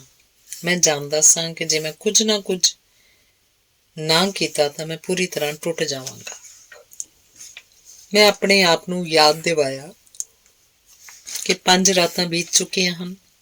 ਮੈਂ ਤੇ ਮੇਰੇ ਸਾਰੇ ਸਾਥੀ ਜੀਵਤ ਹਾਂ। ਕੇਵਲ 2 ਬੰਦਿਆਂ ਨੂੰ ਮਾੜੇ ਜਿਹੇ ਜ਼ਖਮ ਹੋਏ ਹਨ, ਉਹ ਵੀ ਜਰਮਨਾਂ ਦੇ ਬੰਬਾਂ ਕਰਕੇ ਨਹੀਂ, ਸਾਡੀਆਂ ਆਪਣੀਆਂ ਐਂਟੀ ਏਅਰਕ੍ਰਾਫਟ ਗੰਨਾਂ ਵਿੱਚੋਂ ਡਿੱਗਦੇ ਫਲੇਕ, ਲੋਹੇ ਦੇ ਛੋਟੇ ਟੁਕੜੇ ਕਰਕੇ। ਮੈਂ ਸੋਚਿਆ ਮੈਨੂੰ ਚਿੰਤਾ ਕਰਨੀ ਛੱਡ ਕੇ ਕੋਈ ਕੰਮ ਕਰਨਾ ਚਾਹੀਦਾ ਹੈ ਜਿਸ ਨਾਲ ਮੈਂ ਰੁੱਝਿਆ ਰਹਾਂ। ਮੈਂ ਫਲੇਕ ਤੋਂ ਬਚਣ ਲਈ ਆਪਣੀ ਟ੍ਰੈਂਚ ਉੱਤੇ ਲੱਕੜੀ ਦੀ ਮੋਟੀ ਛੱਤ ਬਣਾ ਲਈ।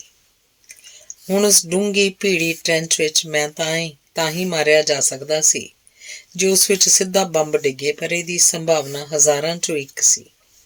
ਹੁਣ ਮੈਂ ਬੰਬਾਰਮੈਂਟ ਦੇ ਹੁੰਦਿਆਂ ਵੀ ਸ਼ਾਂਤੀ ਨਾਲ ਸੌਂਦਾ ਸੀ। ਇੱਕ ਸੇਵਾ ਮੁਕਤ ਨਾਵਿਕ ਨੇ ਡੇਲ ਕਾਰਨੇਗੀ ਨੂੰ ਦੱਸਿਆ ਕਿ ਜਦੋਂ ਉਹਦੀ ਤੇ ਉਹਦੇ ਜਹਾਜ਼ ਦੇ ਦੂਜੇ ਨਾਵਿਕਾਂ ਦੀ ਡਿਊਟੀ ਹਾਈ ਓਕਟੇਨ ਟੈਂਕਰ ਤੇ ਲੱਗੀ ਤਾਂ ਜ਼ਾਹਿਰ ਸੀ ਕਿ ਉਹ ਸਭ ਬਹੁਤ ਚਿੰਤਤ ਸਨ। ਉਹ ਸਮਝਦੇ ਸਨ ਕਿ ਜੇ ਓਕਟੇਨ ਨਾਲ ਭਰੇ ਟੈਂਕਰ ਤੇ ਟਾਰਪੀਡੋ ਨਾਲ ਹਮਲਾ ਹੋਇਆ ਤਾਂ ਉਹ ਫਟ ਜਾਏਗਾ ਤੇ ਸਭ ਦੇ ਚੀਥੜੇ ਉੱਡ ਜਾਣਗੇ। ਪਰ US ਨੇਵੀ ਦੇ ਮੁਤਾਬਕ ਇਸ ਗੱਲ ਦੀ ਸੰਭਾਵਨਾ ਬਹੁਤ ਘੱਟ ਸੀ। ਔਸਤ ਦੇ ਨਿਯਮ ਅਨੁਸਾਰ ਆਪਣੇ ਨਾਵਿਕਾਂ ਦਾ ਮਨੋਬਲ ਉੱਚਾ ਰੱਖਣ ਲਈ ਨੇਵੀ ਨੇ ਬਿਲਕੁਲ ਸਹੀ ਅੰਕੜੇ ਦਿੱਤੇ, ਜਿਨ੍ਹਾਂ ਅਨੁਸਾਰ ਜੇ 100 ਟੈਂਕਰ ਟਾਰਪੀਡੋ ਦੀ ਮਾਰ ਥੱਲੇ ਆਉਂਦੇ ਨੇ ਤਾਂ 60 ਫਿਰ ਵੀ ਤਰਦੇ ਰਹਿੰਦੇ ਨੇ। ਜਿਹੜੇ 40 ਡੁੱਬਦੇ ਵੀ ਨੇ, ਉਹਨਾਂ ਵਿੱਚੋਂ ਕੇਵਲ 5 ਹੀ 10 ਮਿੰਟਾਂ ਤੋਂ ਪਹਿਲਾਂ ਡੁੱਬਦੇ ਨੇ। ਇੰਨੇ ਵਕਤ ਵਿੱਚ ਜਹਾਜ਼ 'ਚੋਂ ਬਾਹਰ ਨਿਕਲਿਆ ਜਾ ਸਕਦਾ ਹੈ। ਮਰਨ ਵਾਲਿਆਂ ਦੀ ਸੰਖਿਆ ਤਾਂ ਬਹੁਤ ਹੀ ਘੱਟ ਰਹਿੰਦੀ ਹੈ। ਔਸਤ ਦੇ ਨਿਯਮ ਬਾਰੇ ਇਸ ਗਿਆਨ ਨੇ ਸਾਡਾ ਡਰ ਦੂਰ ਕਰ ਦਿੱਤਾ। ਇਸ ਜਾਣਕਾਰੀ ਦੇ ਫਲਸਰੂਪ ਸਾਡਾ ਮਨੋਬਲ ਬਹੁਤ ਵੱਧ ਗਿਆ। ਹੁਣ ਤੁਸੀਂ ਵੀ ਆਪਣੇ ਆਪ ਨੂੰ ਪੁੱਛੋ, ਔਸਤ ਦੇ ਨਿਯਮ ਦੇ ਅਨੁਸਾਰ ਜਿਸ ਬਾਰੇ ਮੈਂ ਚਿੰਤਾ ਕਰ ਰਿਹਾ, ਉਹਦੇ ਹੋਣ ਦੀ ਕਿੰਨੀ ਸੰਭਾਵਨਾ ਹੈ? ਧੰਨਵਾਦ। ਅਗਲਾ ਲੇਖ ਹੈ, ਹੋਣੀ ਨੂੰ ਸਵੀਕਾਰ ਕਰੋ। ਜੋ ਹੋ ਚੁੱਕਿਆ ਹੈ ਤੇ ਜੋ ਹੋਣਾ ਹੈ, ਉਹਨੂੰ ਮੰਨ ਲਓ। ਅਟਲ ਸੱਚਾਈ ਨਾਲ ਸਮਝੌਤਾ ਕਰ ਲਓ। ਜੀਵਨ 'ਚ ਕਈ ਅਣਸੁਖਾਵੇਂ ਹਾਲਾਤ ਆਉਂਦੇ ਹਨ ਜਿਨ੍ਹਾਂ ਨੂੰ ਬਦਲਿਆ ਨਹੀਂ ਜਾ ਸਕਦਾ। ਫਿਰ 2 ਹੀ ਰਸਤੇ ਹੁੰਦੇ ਨੇ, ਜਾਂ ਤਾਂ ਅਸੀਂ ਆਪਣੇ ਆਪ ਨੂੰ ਉਹਨਾਂ ਹਾਲਾਤਾਂ ਦੇ ਅਨੁਸਾਰ ਢਾਲ ਲਈਏ ਜਾਂ ਉਹਨਾਂ ਦਾ ਵਿਦਰੋਹ ਕਰਦਿਆਂ ਕਰਦਿਆਂ ਆਪਣਾ ਮਾਨਸਿਕ ਸੰਤੁਲਨ ਗਵਾ ਲਈਏ। ਜਦੋਂ ਕੋਈ ਅਣਸੁਖਾਵੀਂ ਗੱਲ ਹੋ ਜਾਂਦੀ ਹੈ ਤਾਂ ਉਹਨੂੰ ਮੰਨ ਲੈਣ ਵਿੱਚ ਹੀ ਸਮਝਦਾਰੀ ਹੈ। ਉਸ ਗੱਲ ਨੂੰ ਮੰਨ ਲੈਣਾ ਉੱਤੇ ਜਿੱਤ ਪਾਉਣ ਵਾਲਾ ਪਹਿਲਾ ਕਦਮ ਹੈ। ਇਹ ਵਿਚਾਰ ਮੰਨੇ ਹੋਏ ਫਿਲਾਸਫਰ ਵਿਲੀਅਮ ਜੇਮਸ ਦੇ ਹਨ। ਐਲਿਜ਼ਾਬੈਥ ਕੋਨਲੀ ਦੇ ਡੇਲ ਕਾਰਨੇਗੀ ਨੂੰ ਲਿਖੇ ਇੱਕ ਖੱਤ ਤੋਂ ਇਹ ਗੱਲ ਸਪਸ਼ਟ ਹੋ ਜਾਂਦੀ ਹੈ। ਉਹ ਲਿਖਦੀ ਹੈ, ਜਿਸ ਦਿਨ ਅਮਰੀਕਾ ਉੱਤਰੀ ਅਫਰੀਕਾ ਤੇ ਆਪਣੀ ਜਿੱਤ ਦੀ ਖੁਸ਼ੀ ਮਨਾ ਰਿਹਾ ਸੀ, ਉਸੇ ਦਿਨ ਯੁੱਧ ਵਿਭਾਗ ਵਾਰ ਡਿਪਾਰਟਮੈਂਟ ਤੋਂ ਸਾਨੂੰ ਇੱਕ ਤਾਰ ਮਿਲੀ। ਮੇਰਾ ਭਤੀਜਾ, ਜਿਹਨੂੰ ਮੈਂ ਦੁਨੀਆ 'ਚ ਸਭ ਤੋਂ ਜ਼ਿਆਦਾ ਪਿਆਰ ਕਰਦੀ ਸੀ, ਉਹ ਜੰਗ ਵਿੱਚ ਮਿਸਿੰਗ ਸੀ। ਅਗਲੀ ਤਾਰ ਨੇ ਦੱਸਿਆ ਕਿ ਉਹ ਜੰਗ 'ਚ ਸ਼ਹੀਦ ਹੋ ਗਿਆ। ਮੇਰੀ ਦੁਨੀਆ ਹਨੇਰੀ ਹੋ ਗਈ। ਮੈਂ ਦੁੱਖ ਨਾਲ ਅੱਧ-ਮਰੀ ਹੋ ਗਈ। ਮੈਂ ਸੋਚਦੀ, ਹੁਣ ਮੈਂ ਕਿਹਦੇ ਲਈ ਜਿਉਣਾ ਹੈ? ਜਿਉਣ ਵਾਸਤੇ ਕੁਝ ਵੀ ਨਹੀਂ ਰਿਹਾ।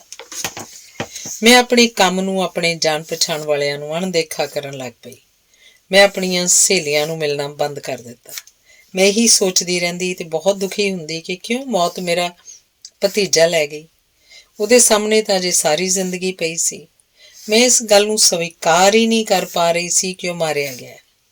ਮੇਰਾ ਦੁੱਖ ਮੇਰੇ ਤੇ ਇੰਨਾ ਹਾਵੀ ਹੋ ਗਿਆ ਕਿ ਮੈਂ ਆਪਣਾ ਕੰਮ ਛੱਡਣ ਦਾ ਫੈਸਲਾ ਕਰ ਲਿਆ। ਮੈਂ ਸੋਚਿਆ ਕਿ ਮੈਂ ਕਿਸੇ ਹਨੇਰੇ ਕੋਨੇ 'ਚ ਬੈਠ ਕੇ ਉਹਦਾ ਦੁੱਖ ਮਨਾਉਂਦੀ ਰਹਾਂਗੀ। ਨੌਕਰੀ ਛੱਡਣ ਤੋਂ ਪਹਿਲਾਂ ਮੈਂ ਆਪਣਾ ਡੈਸਕ ਸਾਫ਼ ਕਰ ਰਹੀ ਸੀ।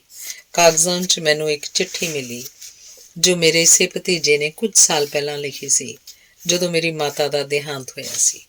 ਉਹਨੇ ਲਿਖਿਆ ਸੀ, ਅਸੀਂ ਸਾਰੇ ਉਸ ਦੀ ਘਾਟ ਮਹਿਸੂਸ ਕਰਾਂਗੇ, ਖਾਸ ਕਰਕੇ ਤੁਸੀਂ, ਪਰ ਮੈਂ ਜਾਣਦਾ ਫਿਰ ਵੀ ਤੁਸੀਂ ਚੱਲਦੇ ਰਹੋਗੇ।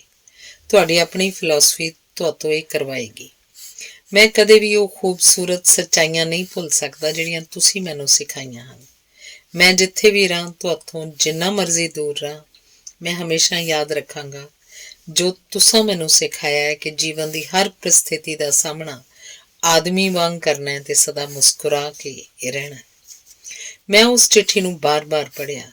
ਮੈਨੂੰ ਇੰਝ ਮਹਿਸੂਸ ਹੋਇਆ ਜਿਵੇਂ ਉਹ ਮੇਰੇ ਕੋਲ ਖੜਾ ਮੇਰੇ ਨਾਲ ਗੱਲਾਂ ਕਰ ਰਿਹਾ। ਮੈਨੂੰ ਕਹਿ ਰਿਹਾ, ਤੁਸੀਂ ਉਹੀ ਕਿਉਂ ਨਹੀਂ ਕਰਦੇ ਜੋ ਤੁਸੀਂ ਮੈਨੂੰ ਸਿਖਾਇਆ ਸੀ? ਚੱਲਦੇ ਰਹਿਣਾ ਹੈ, ਚਾਹੇ ਕੁਝ ਵੀ ਹੋ ਜਾਏ। ਆਪਣੇ ਦੁੱਖ ਨੂੰ ਛੁਪਾ ਕੇ ਮੁਸਕਰਾਉਣਾ ਹੈ। ਫਿਰ ਮੈਂ ਆਪਣੇ ਕੰਮ ਤੇ ਵਾਪਸ ਚਲੀ ਗਈ। ਕੜਵਾਹਟ ਛੱਡ ਕੇ ਮੈਂ ਖੁਦ ਨੂੰ ਸਮਝਾਇਆ, ਜੋ ਹੋ ਗਿਆ ਉਹਨੂੰ ਬਦਲਿਆ ਨਹੀਂ ਜਾ ਸਕਦਾ, ਪਰ ਮੈਂ ਉਸ ਤਰ੍ਹਾਂ ਤਾਂ ਕਰ ਸਕਦੀ ਹਾਂ ਜਿਸ ਤਰ੍ਹਾਂ ਉਹਨੇ ਕਿਹਾ ਸੀ। ਮੈਂ ਆਪਣੀ ਸਾਰੀ ਮਾਨਸਿਕ ਤੇ ਸਰੀਰਕ ਸ਼ਕਤੀ ਕੰਮ 'ਚ ਲਗਾ ਦਿੱਤੀ। ਮੈਂ ਸੈਨਿਕਾਂ ਨੂੰ ਤੇ ਉਹਨਾਂ ਲੋਕਾਂ ਨੂੰ ਚਿੱਠੀਆਂ ਲਿਖਦੀ ਜਿਨ੍ਹਾਂ ਦੇ ਪੁੱਤਰ ਲੜਾਈ 'ਚ ਸਨ। ਮੈਂ ਆਪਣੀ ਜ਼ਿੰਦਗੀ ਨਾਲ ਸਮਝੌਤਾ ਕਰ ਲਿਆ ਸੀ, ਆਪਣੀ ਹੋਣੀ ਨੂੰ ਸਵੀਕਾਰ ਕਰ ਲਿਆ। ਮੈਂ ਰਾਤ ਨੂੰ ਪ੍ਰੌੜ ਸਿੱਖਿਆ ਦੀਆਂ ਕਲਾਸਾਂ ਲਾਉਣ ਲੱਗ ਪਈ। ਮੈਂ ਨਵੇਂ ਰੁਝਾਨ ਤੇ ਨਵੀਆਂ ਸਹੇਲੀਆਂ ਬਣਾਈਆਂ। ਇਸ ਨਾਲ ਮੇਰੇ 'ਚ ਬੜਾ ਵੱਡਾ ਬਦਲਾਅ ਆਇਆ। ਹੁਣ ਮੈਂ ਹਰ ਦਿਨ ਖੁਸ਼ੀ ਨਾਲ ਜਿਉਂਦੀ ਹਾਂ, ਜਿਸ ਤਰ੍ਹਾਂ ਮੇਰਾ ਭਤੀਜਾ ਚਾਹੁੰਦਾ ਸੀ। ਮੈਂ ਆਪਣੀ ਤਕਦੀਰ ਨੂੰ ਪ੍ਰਵਾਨ ਕਰ ਲਿਆ। ਹੁਣ ਮੈਂ ਪਹਿਲਾਂ ਨਾਲੋਂ ਭਰਵੀਂ ਤੇ ਪੂਰੀ ਜ਼ਿੰਦਗੀ ਜਿਉਂਦੀ ਹਾਂ। ਐਲਿਜ਼ਾਬੈਥ ਕੋਨਲੀ ਨੇ ਜਿਹੜਾ ਸਬਕ ਸਿੱਖਿਆ, ਉਹ ਸਾਨੂੰ ਸਾਰਿਆਂ ਨੂੰ ਕਦੇ ਨਾ ਕਦੇ ਸਿੱਖਣਾ ਪੈਂਦਾ ਹੈ। ਸੱਚਾਈਆਂ ਨੂੰ ਮੰਨਣਾ ਤੇ ਉਸ ਨਾਲ ਸਮਝੌਤਾ ਕਰਨਾ। ਜ਼ਿੰਦਗੀ ਦਾ ਇਹ ਸਬਕ ਸਿੱਖਣਾ ਸੌਖਾ ਨਹੀਂ, ਪਰ ਹਰ ਇਨਸਾਨ ਨੂੰ, ਇੱਥੋਂ ਤੱਕ ਕਿ ਰਾਜਿਆਂ ਮਹਾਰਾਜਿਆਂ ਨੂੰ ਵੀ ਇਹ ਯਾਦ ਰੱਖਣਾ ਚਾਹੀਦਾ ਹੈ। ਜਾਰਜ ਪੰਚਮ ਨੇ ਬਕਿੰਗਮ ਪੈਲੇਸ ਵਿੱਚ ਆਪਣੀ ਲਾਇਬ੍ਰੇਰੀ ਦੀ ਦੀਵਾਰ ਤੇ ਸ਼ਬਦ ਫਰੇਮ ਕਰਕੇ ਲਗਾਏ ਹੋਏ ਸਨ, ਮੈਨੂੰ ਸਿਖਾ ਕਿ ਨਾ ਮੈਂ ਚੰਨ ਨੂੰ ਪਾਉਣ ਲਈ ਰੋਵਾਂ ਤੇ ਨਾ ਡੁੱਲੇ ਦੁੱਧ ਲਈ। ਇਕੱਲੀਆਂ ਪ੍ਰਸਥਿਤੀਆਂ ਹੀ ਸਾਨੂੰ ਖੁਸ਼ ਤੇ ਨਾਖੁਸ਼ ਨਹੀਂ ਕਰਦੀਆਂ। ਇਹ ਦੋਵੇਂ ਗੱਲਾਂ ਨਿਰਭਰ ਕਰਦੀਆਂ ਹਨ ਕਿ ਅਸੀਂ ਪ੍ਰਸਥਿਤੀ ਤੇ ਕਿਵੇਂ ਪ੍ਰਤੀਕਿਰਿਆ ਕਰਦੇ ਹਾਂ। ਜੀਸਸ ਨੇ ਕਿਹਾ, ਸਵਰਗ ਤੇ ਨਰਕ ਦੋਵੇਂ ਸਾਡੇ ਅੰਦਰ ਹੀ ਆ। ਡੇਲ ਕਾਰਨੇਗੀ ਕਹਿੰਦਾ, ਮੈਂ ਇਸ ਗੱਲ ਦਾ ਪੱਖ ਨਹੀਂ ਲੈ ਰਿਹਾ ਕਿ ਅਸੀਂ ਜੀਵਨ ਦੇ ਰਾਹ 'ਚ ਆਉਣ ਵਾਲੀਆਂ ਸਾਰੀਆਂ ਮੁਸੀਬਤਾਂ, ਦੁੱਖ ਤੇ ਮੁਸ਼ਕਿਲਾਂ ਅੱਗੇ ਝੁਕ ਜਾਈਏ। ਇਹ ਤਾਂ ਦੇਵਵਾਦ ਹੋ ਜਾਏਗਾ। ਨਿਰਾ ਕਿਸਮਤ ਤੇ ਭਰੋਸਾ। ਜਦੋਂ ਤੱਕ ਅਸੀਂ ਲੜ ਸਕਦੇ ਹਾਂ, ਸਾਨੂੰ ਹਰ ਮੁਸ਼ਕਿਲ, ਹਰ ਮੁਸੀਬਤ ਦਾ ਡਟ ਕੇ ਸਾਹਮਣਾ ਕਰਨਾ ਚਾਹੀਦਾ ਹੈ। ਪਰ ਜਦੋਂ ਸਾਡੀ ਆਮ ਸਮਝ ਦੱਸੇ ਕਿ ਜੋ ਹੈ ਸੋ ਹੈ, ਉਹਨੂੰ ਬਦਲਿਆ ਨਹੀਂ ਜਾ ਸਕਦਾ, ਤਾਂ ਸਾਨੂੰ ਸੱਚਾਈ ਨਾਲ ਸਮਝੌਤਾ ਕਰ ਲੈਣਾ ਚਾਹੀਦਾ ਹੈ।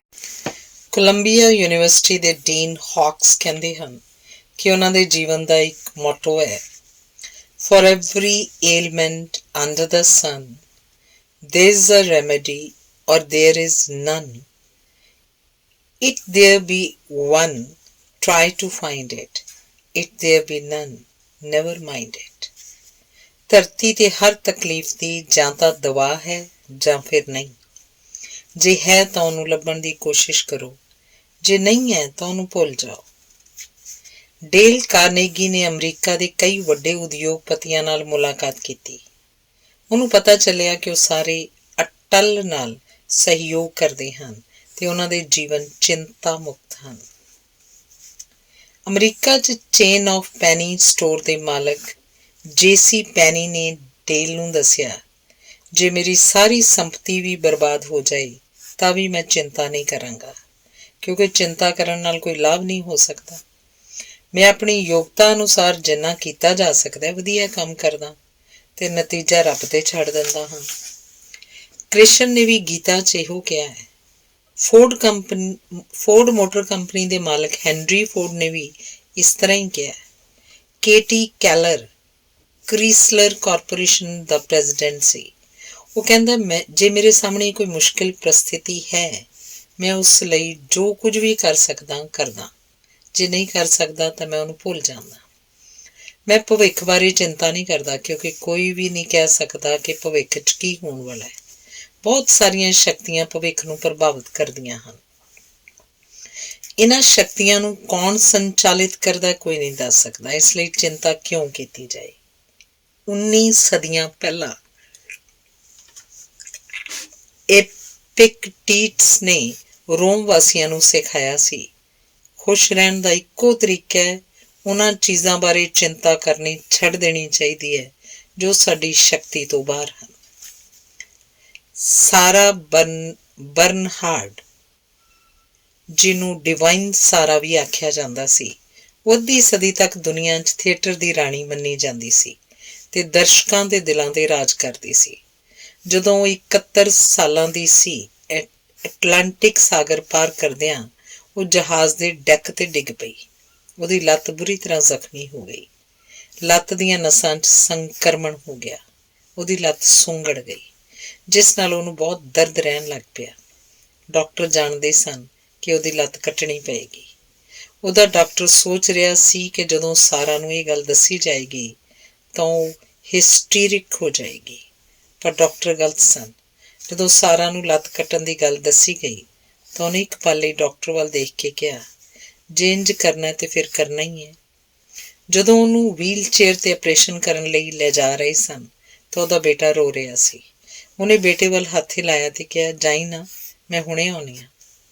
ਆਪਰੇਸ਼ਨ ਥੀਏਟਰ ਵੱਲ ਜਾਂਦਿਆਂ ਉਹ ਆਪਣੇ ਇੱਕ ਡਰਾਮੇ ਦੇ ਡਾਇਲਾਗ ਬੋਲਣ ਲੱਗ ਪਈ। ਕਿਸੇ ਨੇ ਪੁੱਛਿਆ ਕਿ ਤੁਸੀਂ ਇਸ ਤਰ੍ਹਾਂ ਆਪਣੀ ਘਬਰਾਹਟ ਦੂਰ ਕਰਨ ਲਈ ਕਰ ਰਹੇ ਹੋ? ਸਾਰਾ ਨੇ ਕਿਹਾ, ਨਹੀਂ, ਮੈਂ ਡਾਕਟਰਾਂ ਤੇ ਨਰਸਾਂ ਦਾ ਹੌਸਲਾ ਵਧਾਉਣ ਲਈ ਇੰਝ ਕਰ ਰਹੀ ਹਾਂ। ਉਹ ਬਹੁਤ ਤਣਾਅ 'ਚ ਲੱਗ ਰਹੇ ਨੇ। ਆਪਰੇਸ਼ਨ ਤੋਂ ਬਾਅਦ ਜਦੋਂ ਸਾਰਾ ਠੀਕ ਹੋ ਗਈ, ਉਹ ਫਿਰ ਦੁਨੀਆ ਦੇ ਟੂਰ 'ਤੇ ਗਈ ਤੇ ਹੋਰ 7 ਸਾਲਾਂ ਤੱਕ ਲੋਕਾਂ ਨੂੰ ਆਪਣੇ ਅਭਿਨੈ ਨਾਲ ਮੰਤਰ ਮੁਗਧ ਕਰਦੀ ਰਹੀ। ਜੇ ਅਸੀਂ ਇਨਐਵਿਟੇਬਲ, ਜਿਹੜੀ ਗੱਲ ਹੋਣੀ ਹੀ ਹੈ, ਜਿਹਨੂੰ ਅਸੀਂ ਬਦਲ ਨਹੀਂ ਸਕਦੇ, ਉਸ ਨਾਲ ਸਮਝੌਤਾ ਨਹੀਂ ਕਰਾਂਗੇ, ਜੇ ਅਸੀਂ ਉਹਦੇ ਵਿਰੁੱਧ ਲੜਾਂਗੇ, ਉਹਨੂੰ ਗਾਲਾਂ ਕੱਢਾਂਗੇ, ਅਸੀਂ ਉਹਨੂੰ ਤਾਂ ਨਹੀਂ ਬਦਲ ਸਕਦੇ, ਪਰ ਸਾਡੇ ਵਿੱਚ ਨਾ ਪੱਖੀ ਬਦਲਾਵ ਜ਼ਰੂਰ ਆ ਜਾਏਗਾ।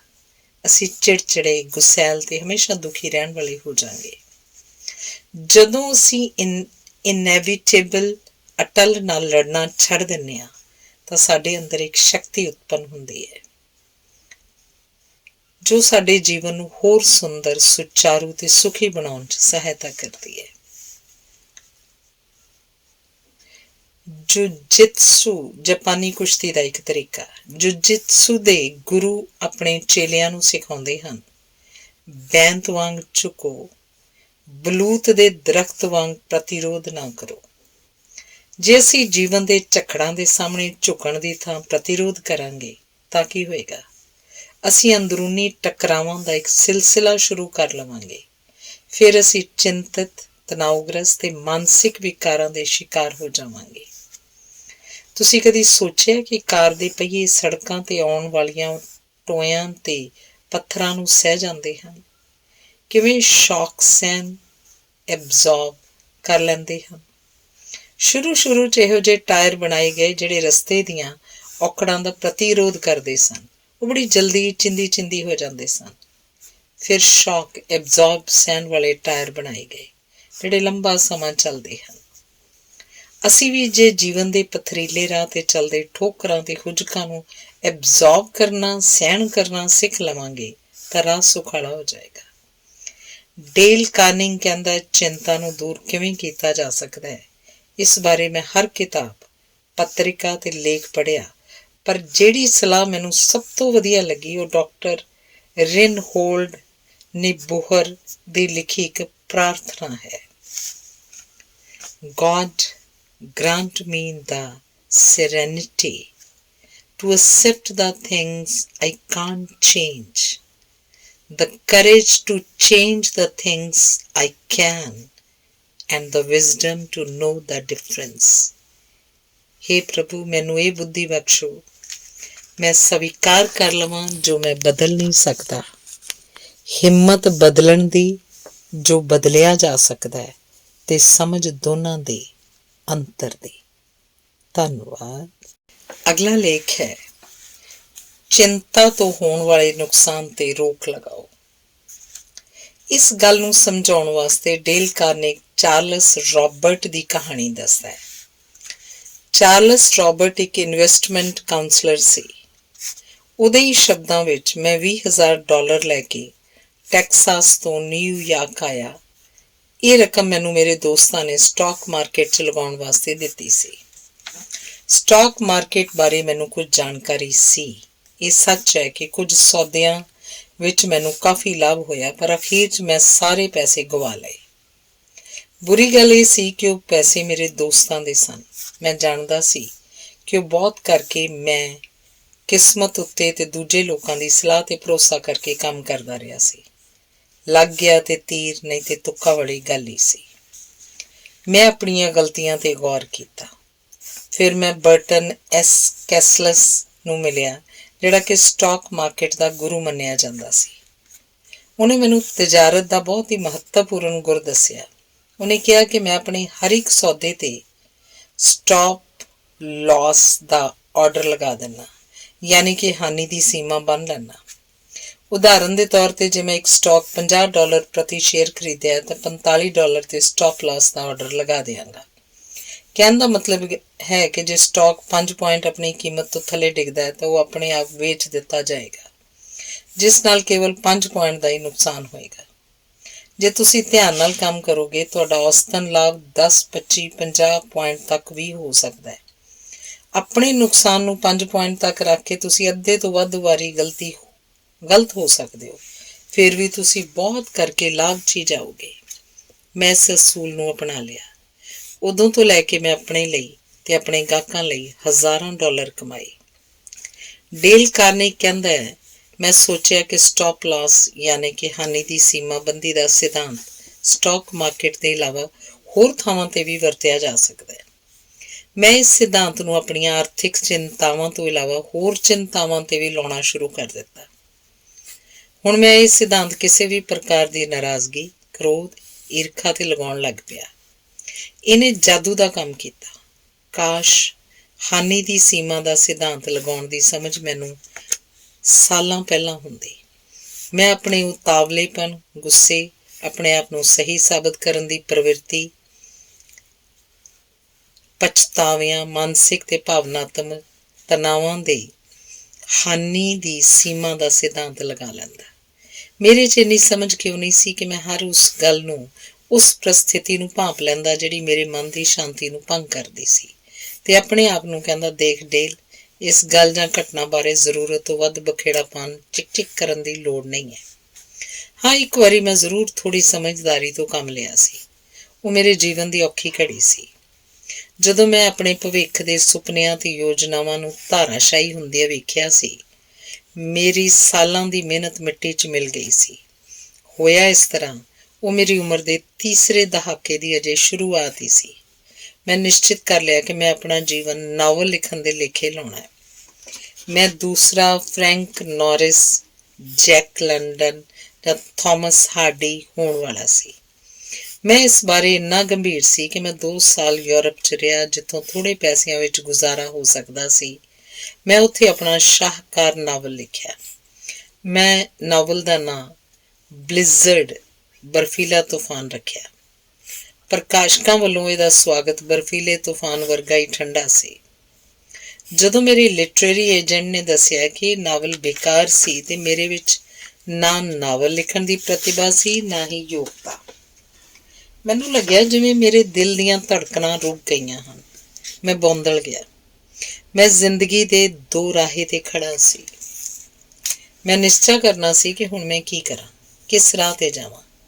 ਪਰੇਸ਼ਾਨ ਕਰ ਦੇਣ ਵਾਲੀ ਉਸ ਮਾਨਸਿਕ ਅਵਸਥਾ ਵਿੱਚੋਂ ਨਿਕਲਣ ਲਈ ਮੈਨੂੰ ਕਈ ਹਫ਼ਤੇ ਲੱਗ ਗਏ, ਪਰ ਉਦੋਂ ਤੱਕ ਮੈਂ ਨੁਕਸਾਨ ਰੋਕੋ ਸਿਧਾਂਤ ਬਾਰੇ ਸੁਣਿਆ ਵੀ ਨਹੀਂ ਸੀ।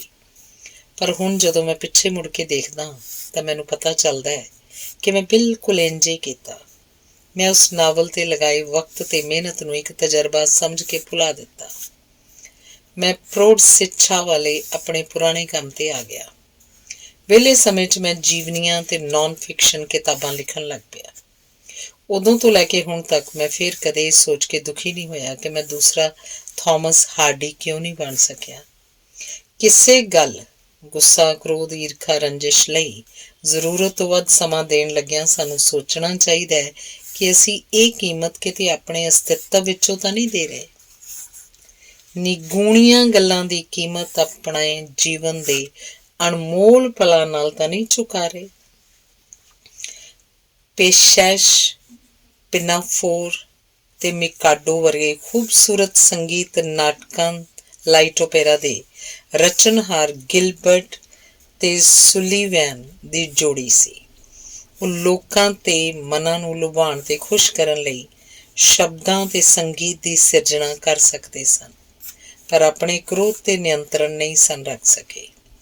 ਉਹਨਾਂ ਨੇ ਕੇਵਲ ਇੱਕ ਗਲੀਚੇ ਦੀ ਕੀਮਤ ਪਿੱਛੇ ਆਪਣੇ ਜੀਵਨ 'ਚ ਕੜਵਾਹਟ ਭਰ ਲਈ। ਉਹਨਾਂ ਨੇ ਜਿਹੜਾ ਥੀਏਟਰ ਖਰੀਦਿਆ ਸੀ, ਉਸ ਵਾਸਤੇ ਸੁਲੀਵੈਨ ਨੇ ਇੱਕ ਗਲੀਚੇ ਦਾ ਆਰਡਰ ਦਿੱਤਾ। ਜਦੋਂ ਗਿਲਬਰਟ ਨੇ ਉਹਦਾ ਬਿੱਲ ਦੇਖਿਆ ਤਾਂ ਉਹ ਆਪੇ ਤੋਂ ਬਾਹਰ ਹੋ ਗਿਆ। ਗੱਲ ਇੰਨੀ ਵੱਧ ਗਈ ਕਿ ਕੋਰਟ ਤੱਕ ਪਹੁੰਚ ਗਈ।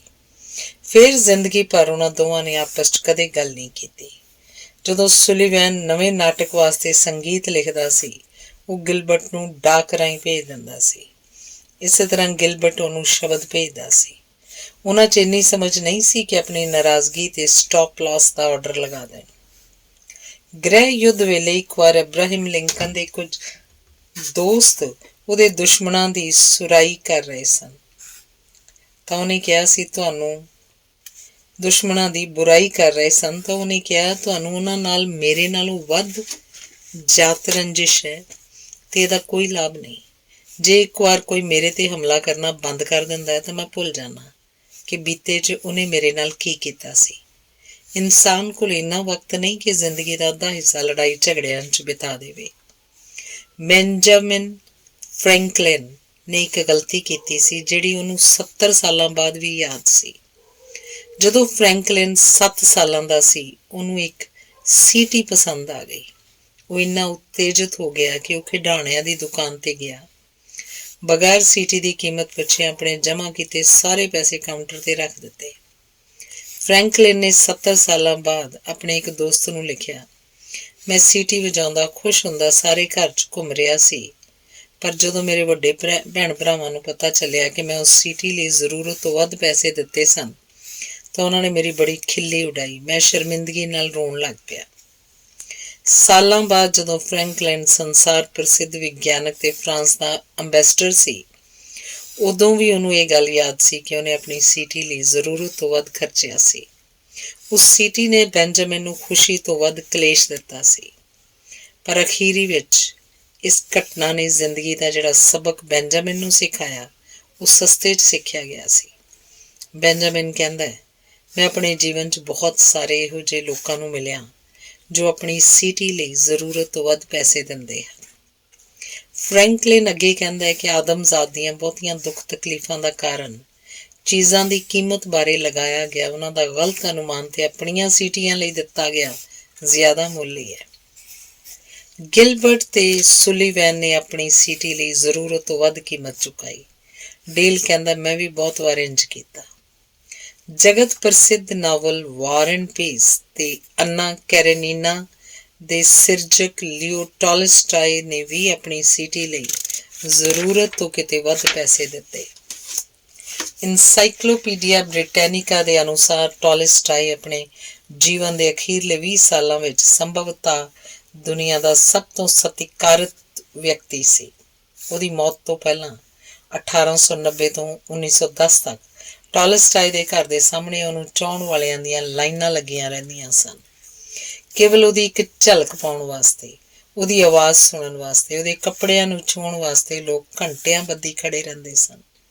ਉਹਦਾ ਬੋਲਿਆ ਹਰ ਵਾਕ ਲਿਖ ਲਿਆ ਜਾਂਦਾ ਸੀ। ਪਰ ਜਦੋਂ ਸਧਾਰਨ ਜੀਵਨ ਦੀ ਗੱਲ ਆਉਂਦੀ ਹੈ ਤਾਂ ਟੋਲਸਟਾਏ ਨੂੰ 70 ਸਾਲਾਂ ਦੀ ਉਮਰ ਵਿੱਚ ਵੀ ਉਨੀ ਸਮਝ ਨਹੀਂ ਸੀ ਜਿੰਨੀ ਕਿ ਬੈਂਜਾਮਿਨ ਨੂੰ 7 ਸਾਲਾਂ ਦੀ ਉਮਰ 'ਚ ਸੀ। ਟੋਲਸਟਾਏ ਜਿਸ ਕੁੜੀ ਨੂੰ ਬਹੁਤ ਪਿਆਰ ਕਰਦਾ ਸੀ, ਉਹਦੇ ਨਾਲ ਹੀ ਉਹਨੇ ਸ਼ਾਦੀ ਕੀਤੀ। ਉਹ ਦੋਵੇਂ ਇੰਨੇ ਖੁਸ਼ ਸਨ ਕਿ ਰੋਜ਼ ਹੱਥ ਜੋੜ ਕੇ ਰੱਬ ਅੱਗੇ ਪ੍ਰਾਰਥਨਾ ਕਰਦੇ ਸਨ ਕਿ ਉਹਨਾਂ ਦੀ ਖੁਸ਼ੀ ਇੰਝ ਹੀ ਬਣੀ ਰਹੇ। ਪਰ ਉਹਦੀ ਪਤਨੀ ਬੜੇ ਸ਼ੱਕੀ ਸੁਭਾਅ ਦੀ ਸੀ।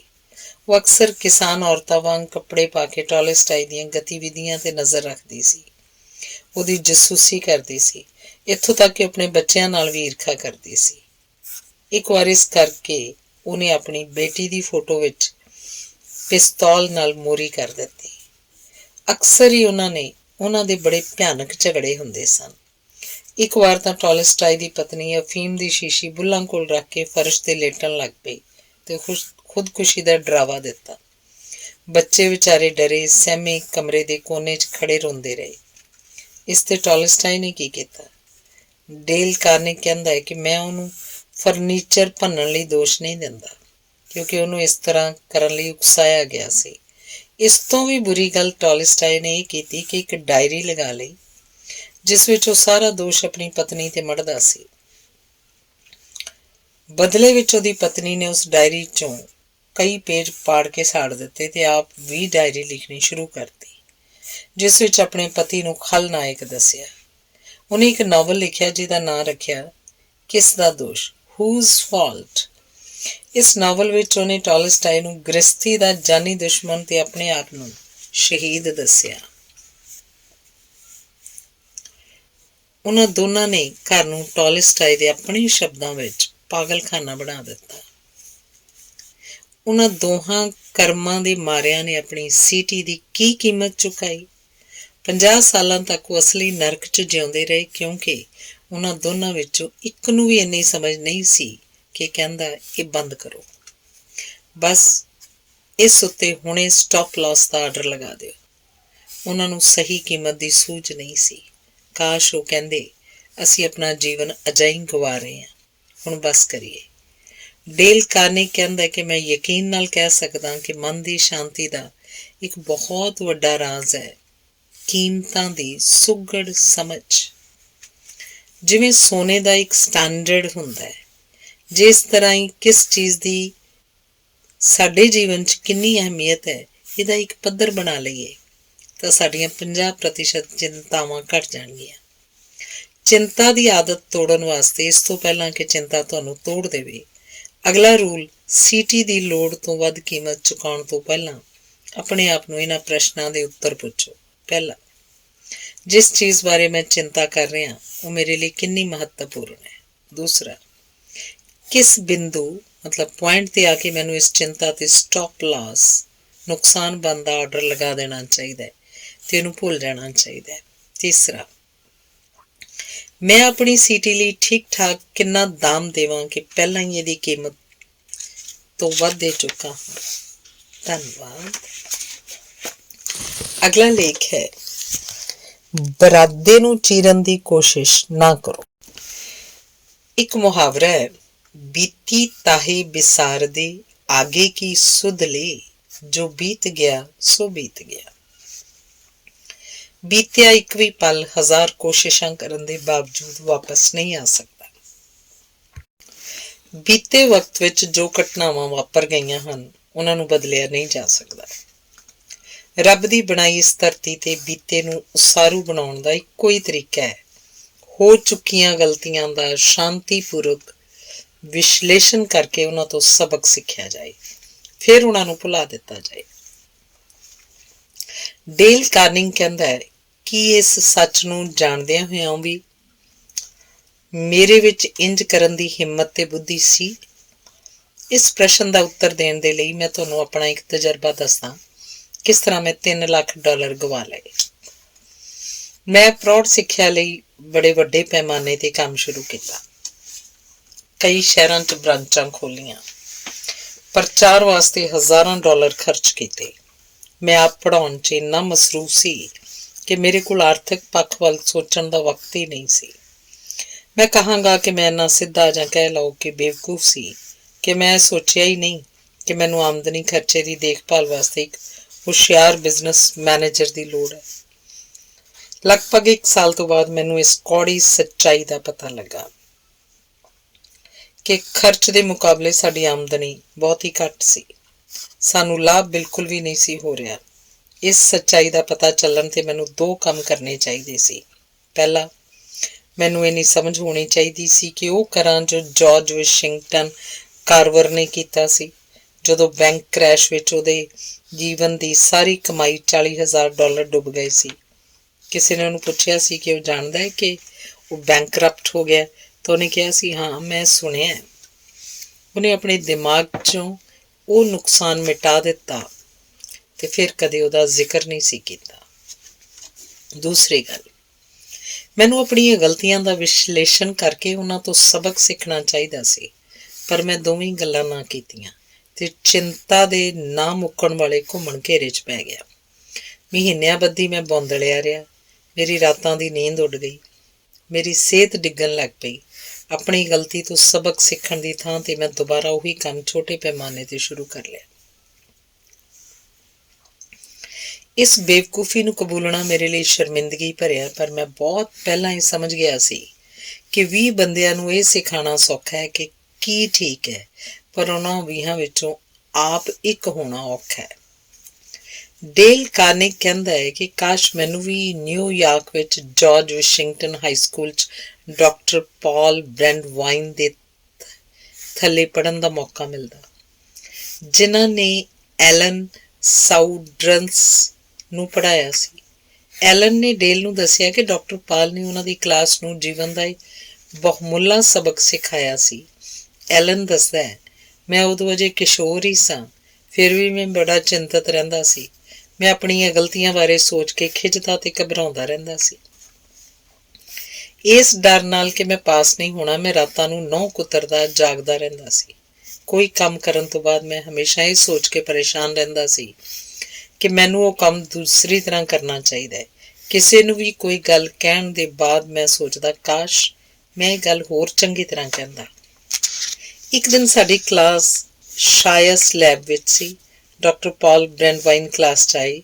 ਉਹਨਾਂ ਦੇ ਹੱਥ 'ਚ ਦੁੱਧ ਦੀ ਇੱਕ ਬੋਤਲ ਸੀ, ਜਿਹੜੀ ਉਹਨਾਂ ਨੇ ਆਪਣੀ ਮੇਜ਼ 'ਤੇ ਰੱਖ ਦਿੱਤੀ। ਅਸੀਂ ਸਾਰੇ ਹੈਰਾਨ ਸਾਂ ਕਿ ਹਾਈਜੀਨ ਦੀ ਕਲਾਸ ਵਿੱਚ ਡਾਕਟਰ ਪਾਲ ਇਸ ਨਾਲ ਕੀ ਸਿਖਾਉਣਗੇ। ਅਚਾਨਕ ਡਾਕਟਰ ਸਾਹਿਬ ਉੱਠੇ। ਉਹਨਾਂ ਨੇ ਹੱਥ ਮਾਰ ਕੇ ਬੋਤਲ ਸਿੰਕ ਵਿੱਚ ਸੁੱਟ ਦਿੱਤੀ ਤੇ ਉੱਚੀ ਆਵਾਜ਼ 'ਚ ਕਿਹਾ, ਡੋਂਟ ਕਰਾਈ ਓਵਰ ਸਪਿਲਟ ਮਿਲਕ। ਡੁੱਲੇ ਦੁੱਧ ਲਈ ਅਥਰੂ ਨਾ ਵਹਾਓ। ਅਬ ਪਛਤਾਏ ਹੋਤ ਕਿਆ ਜਬ ਚਿੜੀਆਂ ਚੁਗੇ ਖੇਤ, ਬੀਤੀ ਤਾਹੇ ਬਿਸਾਰ ਦੇ ਆਗੇ ਕੀ ਸੁਧ ਲਈ। ਫਿਰ ਡਾਕਟਰ ਪਾਲ ਨੇ ਸਾਨੂੰ ਸਾਰਿਆਂ ਨੂੰ ਸਿੰਕ ਦੇ ਕੋਲ ਜਾ ਕੇ ਦੇਖਣ ਲਈ ਬੁਲਾਇਆ। ਧਿਆਨ ਨਾਲ ਦੇਖੋ, ਕਿਉਂਕਿ ਮੈਂ ਚਾਹੁੰਦਾ ਤੁਸੀਂ ਇਹ ਸਬਕ ਸਾਰੀ ਉਮਰ ਯਾਦ ਰੱਖੋ। ਦੁੱਧ ਡੁੱਲ ਗਿਆ ਹੈ, ਹੁਣ ਜੋ ਮਰਜ਼ੀ ਕੀਤਾ ਜਾਏ, ਉਹਦੀ ਇੱਕ ਬੂੰਦ ਵੀ ਵਾਪਸ ਨਹੀਂ ਆ ਸਕਦੀ। ਥੋੜ੍ਹੀ ਜਿਹੀ ਸਮਝਦਾਰੀ ਦੇ ਨਾਲ ਉਹ ਦੁੱਧ ਬਚਾਇਆ ਜਾ ਸਕਦਾ ਸੀ, ਪਰ ਹੁਣ ਸਮਝਦਾਰੀ ਇਸ ਵਿੱਚ ਹੀ ਹੈ ਕਿ ਅਸੀਂ ਡੁੱਲੇ ਦੁੱਧ ਨੂੰ ਭੁੱਲ ਕੇ ਅੱਗੇ ਵਧੀਏ। ਉਸ ਛੋਟੇ ਜਿਹੇ ਪ੍ਰਦਰਸ਼ਨ ਨੇ ਮੈਨੂੰ ਵਿਵਹਾਰਿਕ ਜੀਵਨ ਦਾ ਜੋ ਗਿਆਨ ਦਿੱਤਾ, ਉਹ ਹੋਰ ਕਿਸੇ ਸਬਜੈਕਟ ਨੇ ਨਹੀਂ। ਡੇਲ ਕਾਰਨੇਗੀ ਕਹਿੰਦਾ ਹੈ ਕਿ ਕੁਝ ਪਾਠਕ ਕਹਿਣਗੇ, ਐਂ ਤਾਂ ਪੁਰਾਣਾ ਮੁਹਾਵਰਾ ਹੈ, ਕਈ ਵਾਰੀ ਸੁਣਿਆ, ਤੁਸੀਂ ਨਵਾਂ ਕੀ ਦੱਸ ਰਹੇ ਹੋ। ਪਰ ਮੈਂ ਜਾਣਦਾ ਇਹਨਾਂ ਕਹਾਵਤਾਂ ਤੇ ਮੁਹਾਵਰਿਆਂ ਵਿੱਚ ਸਦੀਆਂ ਦੀ ਜੀਵਨ ਜਾਚ ਦੀ ਸਮਝ ਦਾ ਨਿਚੋੜ ਹੈ, ਜਿਹੜਾ ਇੱਕ ਪੀੜ੍ਹੀ ਤੋਂ ਦੂਜੀ ਪੀੜ੍ਹੀ ਤੱਕ ਪੁੱਜਦਾ ਹੈ। ਸਦੀਆਂ ਦੇ ਤਜਰਬਿਆਂ ਦੀ ਦੇਣ ਹਨ, ਪਰ ਗਿਆਨ ਦਾ ਜਿੰਨਾ ਚਿਰ ਉਪਯੋਗ ਨਾ ਕੀਤਾ ਜਾਏ, ਉਹ ਸ਼ਕਤੀ ਨਹੀਂ ਬਣ ਸਕਦਾ। ਜੇ ਅਸੀਂ ਪੁਰਾਣੀਆਂ ਕਹਾਵਤਾਂ ਤੇ ਮੁਹਾਵਰੇ ਆਪਣੇ ਜੀਵਨ 'ਚ ਵਰਤੀਏ ਤਾਂ ਅਸੀਂ ਚਿੰਤਾ ਰਹਿਤ, ਖੁਸ਼ੀਆਂ ਭਰਿਆ ਸੰਪੂਰਨ ਜੀਵਨ ਜੀ ਸਕਦੇ ਹਾਂ। ਇਸ ਲੇਖ ਦਾ ਮੰਤਵ ਤੁਹਾਨੂੰ ਕੁਝ ਨਵਾਂ ਦੱਸਣਾ ਬੇਸ਼ੱਕ ਨਾ ਹੋਵੇ, ਪਰ ਤੁਹਾਨੂੰ ਇਹ ਯਾਦ ਕਰਵਾਉਣਾ ਹੈ, ਜੋ ਤੁਸੀਂ ਪਹਿਲਾਂ ਹੀ ਜਾਣਦੇ ਹੋ ਉਹਦਾ ਆਪਣੇ ਜੀਵਨ 'ਚ ਉਪਯੋਗ ਕਰਕੇ ਸ਼ਕਤੀ ਬਣਾਓ। ਫਰੈਡ ਫੁਲਰ ਸ਼ੈਡ ਨੂੰ ਪੁਰਾਣੀ ਸੱਚਾਈ ਨੂੰ ਨਵੇਂ ਢੰਗ ਨਾਲ ਕਹਿਣ ਦੀ ਮੁਹਾਰਤ ਹਾਸਲ ਸੀ। ਜਦੋਂ ਉਹ ਫਿਲਾਡੇਲਫੀਆ ਬੁਲਟਨ ਦਾ ਐਡੀਟਰ ਸੀ ਤਾਂ ਇੱਕ ਕਾਲਜ ਦੇ ਵਿਦਿਆਰਥੀਆਂ ਦੇ ਸਾਹਮਣੇ ਉਹਨੇ ਪੁੱਛਿਆ, ਤੁਹਾਡੇ ਚੋਂ ਕਿੰਨਿਆਂ ਨੇ ਆਰੇ ਨਾਲ ਲੱਕੜੀ ਚੀਰੀ ਹੈ? ਮੈਨੂੰ ਆਪਣੇ ਹੱਥ ਦਿਖਾਓ। ਬਹੁਤਿਆਂ ਨੇ ਇੰਜ ਕੀਤਾ ਸੀ। ਹੁਣ ਦੱਸੋ, ਬਰਾਦੇ ਨੂੰ ਕਿੰਨਿਆਂ ਨੇ ਚੀਰਿਆ ਹੈ? ਇੱਕ ਵੀ ਹੱਥ ਨਾ ਉੱਠਿਆ। ਬੇਸ਼ੱਕ ਤੁਸੀਂ ਬੂਰੇ ਨੂੰ ਨਹੀਂ ਚੀਰ ਸਕਦੇ, ਫਰੈਡ ਨੇ ਕਿਹਾ, ਕਿਉਂਕਿ ਉਹ ਤਾਂ ਪਹਿਲਾਂ ਹੀ ਚੀਰਿਆ ਜਾ ਚੁੱਕਾ ਹੈ। ਭੂਤਕਾਲ ਵੀ ਇਸੇ ਤਰ੍ਹਾਂ ਹੀ ਹੈ। ਜਦੋਂ ਤੁਸੀਂ ਜੋ ਬੀਤ ਗਿਆ, ਖਤਮ ਹੋ ਗਿਆ, ਉਸ ਬਾਰੇ ਚਿੰਤਾ ਕਰਦੇ ਹੋ ਤਾਂ ਤੁਸੀਂ ਇੱਕ ਤਰ੍ਹਾਂ ਬੂਰੇ ਨੂੰ ਚੀਰਨ ਦੀ ਕੋਸ਼ਿਸ਼ ਕਰਦੇ ਹੋ। ਬੂਰੇ ਨੂੰ ਚੀਰਨ ਦੀ ਕੋਸ਼ਿਸ਼ ਨਾ ਕਰੋ। ਸ਼ੇਕਸਪੀਅਰ ਕਹਿੰਦਾ ਹੈ, ਸਮਝਦਾਰ ਲੋਕ ਹੋ ਚੁੱਕੇ ਨੁਕਸਾਨ ਲਈ ਬੈਠ ਕੇ ਰੋਂਦੇ ਨਹੀਂ, ਉਹ ਤਰੀਕਾ ਲੱਭਦੇ ਨੇ ਜਿਸ ਨਾਲ ਨੁਕਸਾਨ ਨੂੰ ਠੀਕ ਕੀਤਾ ਜਾ ਸਕੇ। ਡੇਲ ਕਾਰਨੇਗ ਲਿਖਦਾ ਹੈ, ਜਦੋਂ ਮੈਂ ਹਿਸਟਰੀ ਤੇ ਬਾਇਓਗ੍ਰਾਫੀ ਪੜ੍ਹਦਾ ਤੇ ਲੋਕਾਂ ਨੂੰ ਕਸ਼ਟਦਾਇਕ ਪ੍ਰਸਥਿਤੀਆਂ 'ਚ ਦੇਖਦਾ, ਮੈਂ ਇਸ ਗੱਲ ਤੋਂ ਬੜਾ ਪ੍ਰਭਾਵਿਤ ਹੁੰਦਾ ਕਿ ਕਿਸ ਤਰ੍ਹਾਂ ਕੁਝ ਲੋਕ ਆਪਣੀਆਂ ਚਿੰਤਾਵਾਂ ਤੇ ਜੀਵਨ 'ਚ ਹੋਣ ਵਾਲੀਆਂ ਦੁਖਦਾਈ ਘਟਨਾਵਾਂ ਨੂੰ ਭੁੱਲ ਕੇ ਖੁਸ਼ਨੁਮਾ ਜੀਵਨ ਜਿਉਂਦੇ ਹਨ।